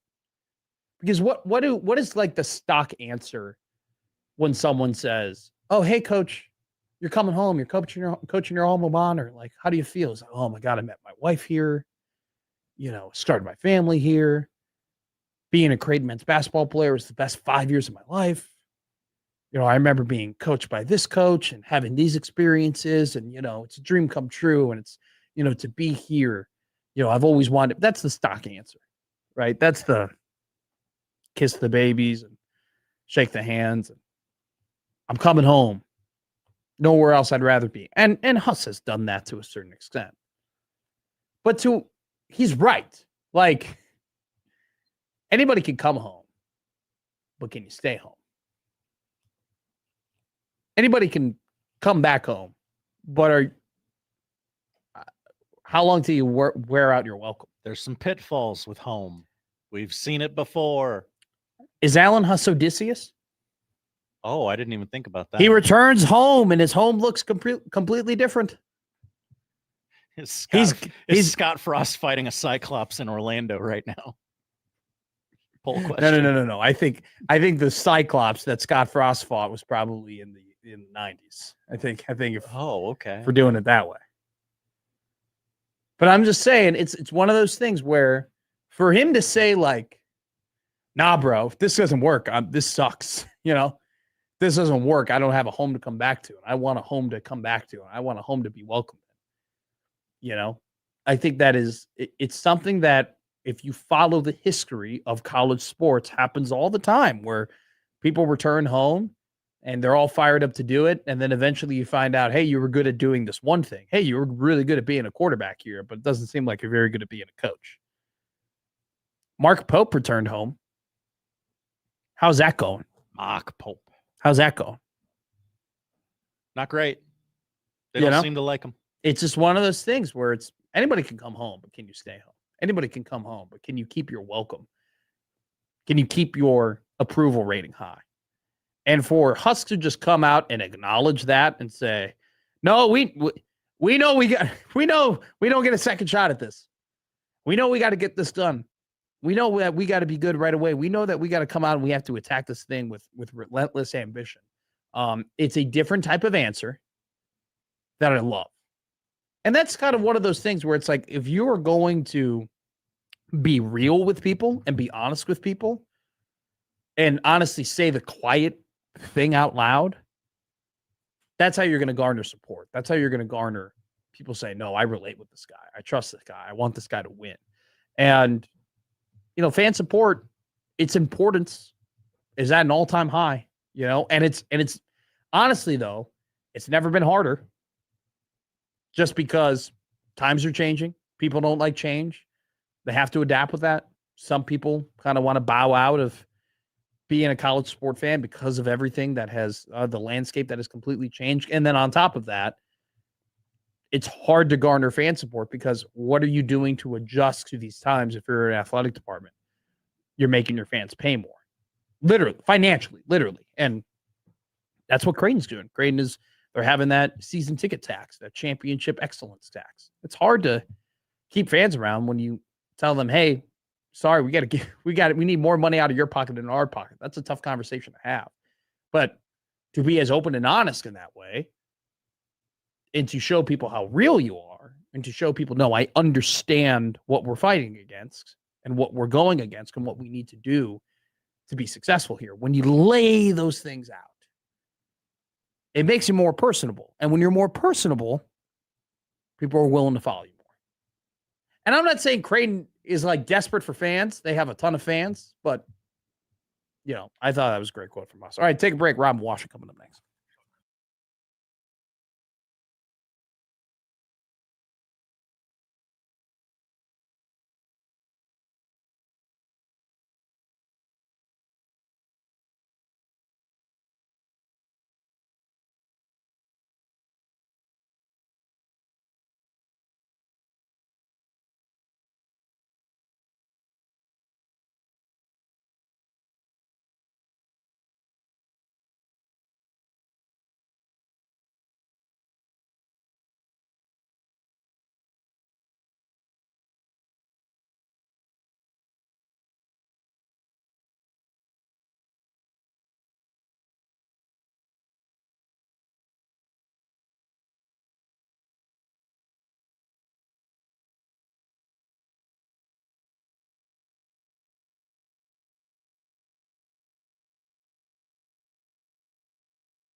excite you? It's great. Usually the recruiting calendar wraps up in July, so there's a little bit something to talk about. But I feel like there's as much interest as there's been in quite some time to talk hoops in the dead heat of summer. It's one of those things where it's like I don't want to pit basketball and football up against one another, but does it say anything to you? Like, does it communicate anything to you about how people feel about the football team, that the basketball team in July, a week away from Big Ten Media Day, is getting so much attention? Maybe some part of that is true. It's been an extremely, I'd say, boring off season outside of a few things here and there, but that's been kind of self-induced by the football team to where they're trying to keep things as quiet as possible. And so that's going to be a natural effect where the fervor maybe isn't quite as roaring as it normally is of this time of year, but that'll change once they get back on the field and we start getting football access and the interviews start coming out. The Kool-Aid will start pouring like usual. Sure. But I think the other part too is that, basketball's, at least from a Nebraska basketball standpoint, has kind of earned a seat at the table after last year, where, I think people realize that, or at least hope that last year wasn't just some flash in the pan. And, now they have two programs that they can have an equal amount of excitement over on the men's side. So, I think it's kind of a layered conversation where, I think that there's some contained enthusiasm on the football side. But then also basketball has kind of played its way into getting more year-round attention than maybe it's had ever. You wrote an article about an hour ago that went on Husker Online and On3. I was able to read it. Very, very good article about the three biggest concerns entering fall camp for Nebraska football. We did something similar to this a couple of weeks ago in terms of, what are just some questions that we have for Nebraska football in terms of what they need to be answered. And you went ahead and you talked about the defense, the running back room, and the schedule, and did a great job there. But I'm curious, was there one that almost made the cut? Is there a fourth reason that you were fiddling with before you went with your three? Is there another concern that you had that maybe doesn't make the top three, but they need to figure it out or they need to answer that question? Yeah, special teams is in the conversation. Sure. They're also rebranding with a new coordinator and coordinators, and there's some big shoes to fill with Mike Eckler's departure. So they're at least in a situation where I think they're just trying to continue what they did last year, where both sides of the offense and defense are going to look a lot different. On offense, it's because of the quarterback. On defense, it's because they basically did a total reset with a new coordinator, 3 new position coaches. Really were active in the portal to get some immediate starters. So, that it kind of fell just shy of those two as far as like the new factor. But maybe another storyline that kind of encompasses all of that is just how Rhule's staff is going to mesh. There's a lot of new voices at that table now that are going to have to try to figure things out, not only as they prepare to start the season, but as the season goes along and adversity hits, and some wrenches are going to be thrown in their plan. And as we've seen, sometimes opinions differ and guys don't mesh together, and it creates some I think some issues internally that whenever you reset your coaching staff, especially on defense, the way Matt Rhule has, you kind of leave yourself open to that chance. So I say maybe one of the big concerns is just, how all these new pieces on Rhule's staff blend together, especially once times get tough eventually this fall. It's SEC media days, and so we're getting a lot of blabbering at the mouth from coaches and Greg Sankey, the commissioner of the SEC. What did you make of Eli Drinkowitz saying that the Big Ten has won the last 3 national championships in part because of their weak non-con schedules? It's funny he says that, but then Signetti says, well, I'm scheduling my non-con because this is how the SEC schedules their non-con. And so, who is the root of the problem here? I don't know. I look at it as like, all right, well, sure, they're stockpiling wins, but when the Big Ten plays the SEC in the college football playoff, the Big Ten dominates. And so, like, you have your chance as a league to unseat the Big Ten, and you can't do anything about it. And you just watch them win championship after championship after championship. And so, yeah, you can say, well, we don't play anybody. It's like, well, you're playing 8 conference games for how long? Yeah, Now yeah. you're finally shifting to that. Like, you know, so this is just that time of year, and the SEC chirps like no league in the country. And I'm curious to see some of the retorts that come out from Chicago here in a couple weeks once the Big Ten gets its turn at media days. Do you take Greg Sankey's potential threats when it comes to the SEC breaking away from just college sports in general? Do you take that seriously, or is that just you take it with a grain of salt and he's trying to talk up a big game because he doesn't like the College Sports Act? Well, I mean, it's funny. Like, there's probably no league that was pushing for all this stuff more than the SEC, and now they're going to take their ball and go home because they don't like the way it ended up. Like, I mean, the thing is, though, they do have that leverage. The Big Ten and the SEC are the 2 leagues that can make that threat, and it actually carries some water. Where, like, the Big 12 does it, all right, who cares? The ACC does it, all right, cool, see ya. But those are the 2 leagues that have the ability to throw that chip on the table and, you know, maybe get what they want as a result of it. So, and, you know, I do think, like, most people aren't ruling out the possibility of there being a split from the NCAA, from the highest of the haves, you know, kind of creating and doing their own thing, where, you know, the rest of the have-nots or don't have as much teams are kind of going to stay continuing under the current college model. So, you know, it's a threat that I do think has, you know, some little bit of smoke to it, but I also think that that's just a way to maybe push the current leadership to do the things that you want them to do and make the changes that you want them to make, because without the SEC and then with the Big Ten as well, college sports is going to look a whole lot different. Yeah, and I think that it's just going to be interesting because as Sean wrote in his weekly rundown on Husker Online, like this is kind of the week that the Save College Sports Act has got to come together because of, you know, the recess and then, like, you know, the midterm elections and everything like this. So the clock is ticking on whether or not the Save College Sports Act, if it's going to reach the Senate and come to a vote.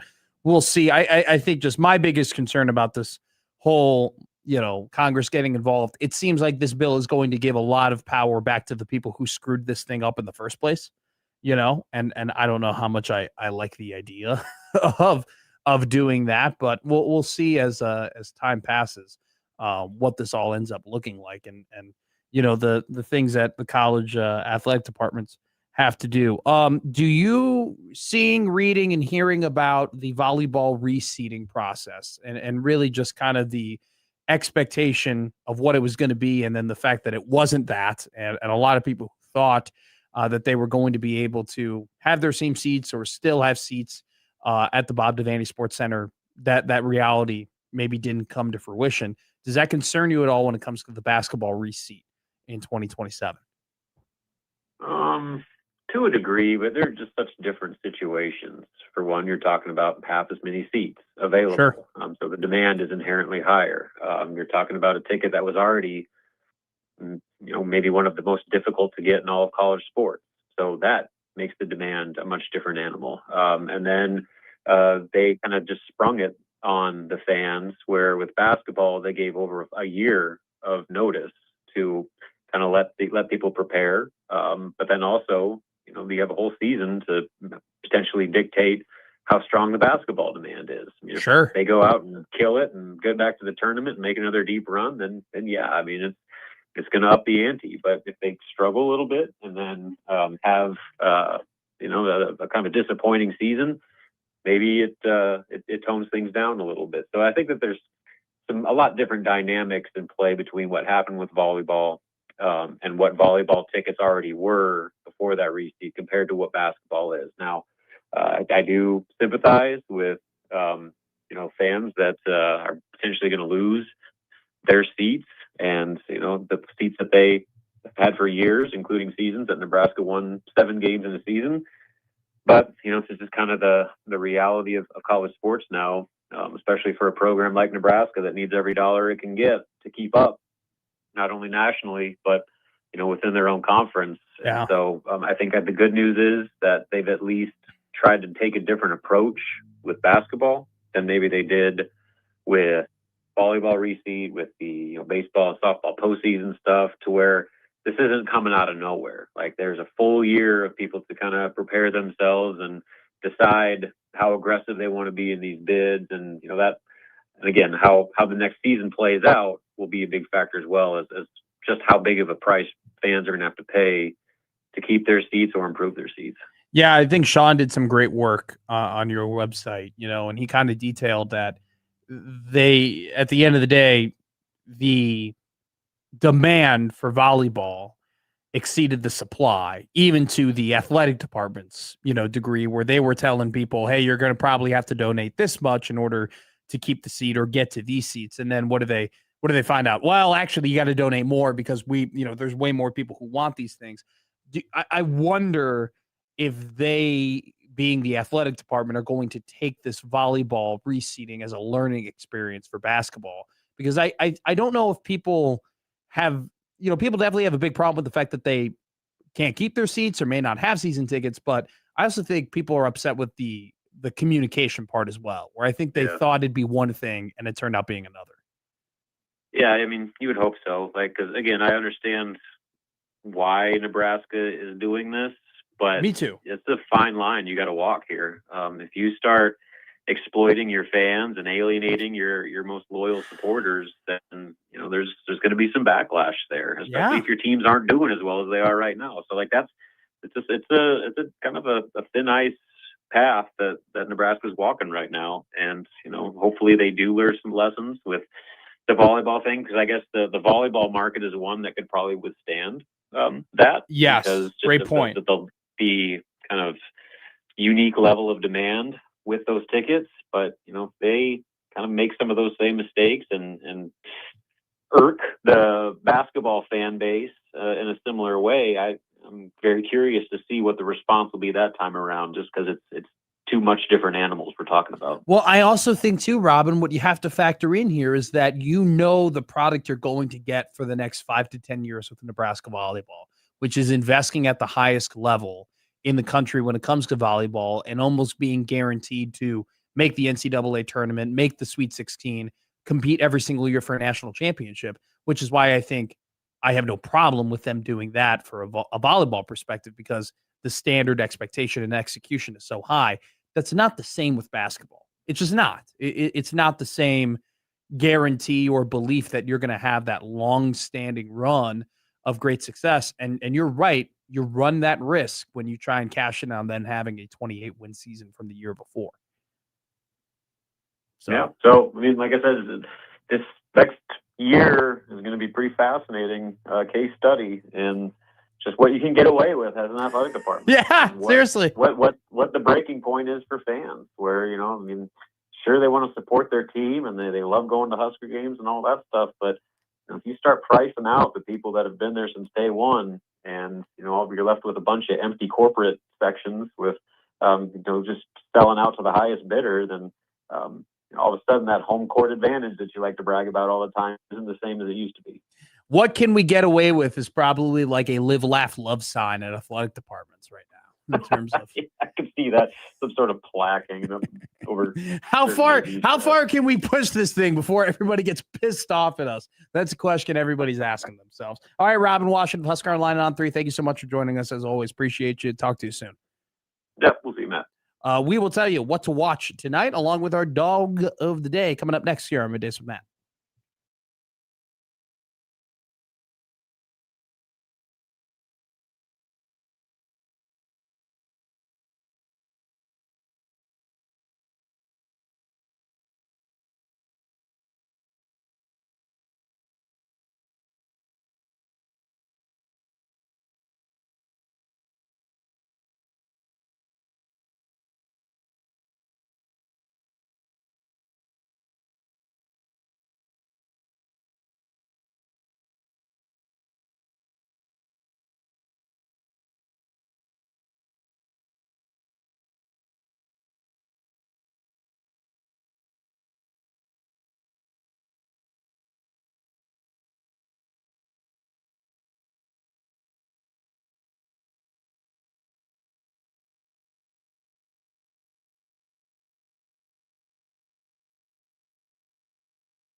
I think it's going to stink. Middays with Matt.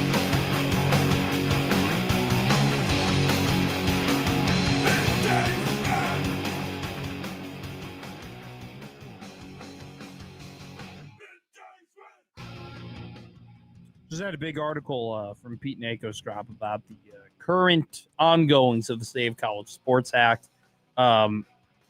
Quick summary before we do what to watch.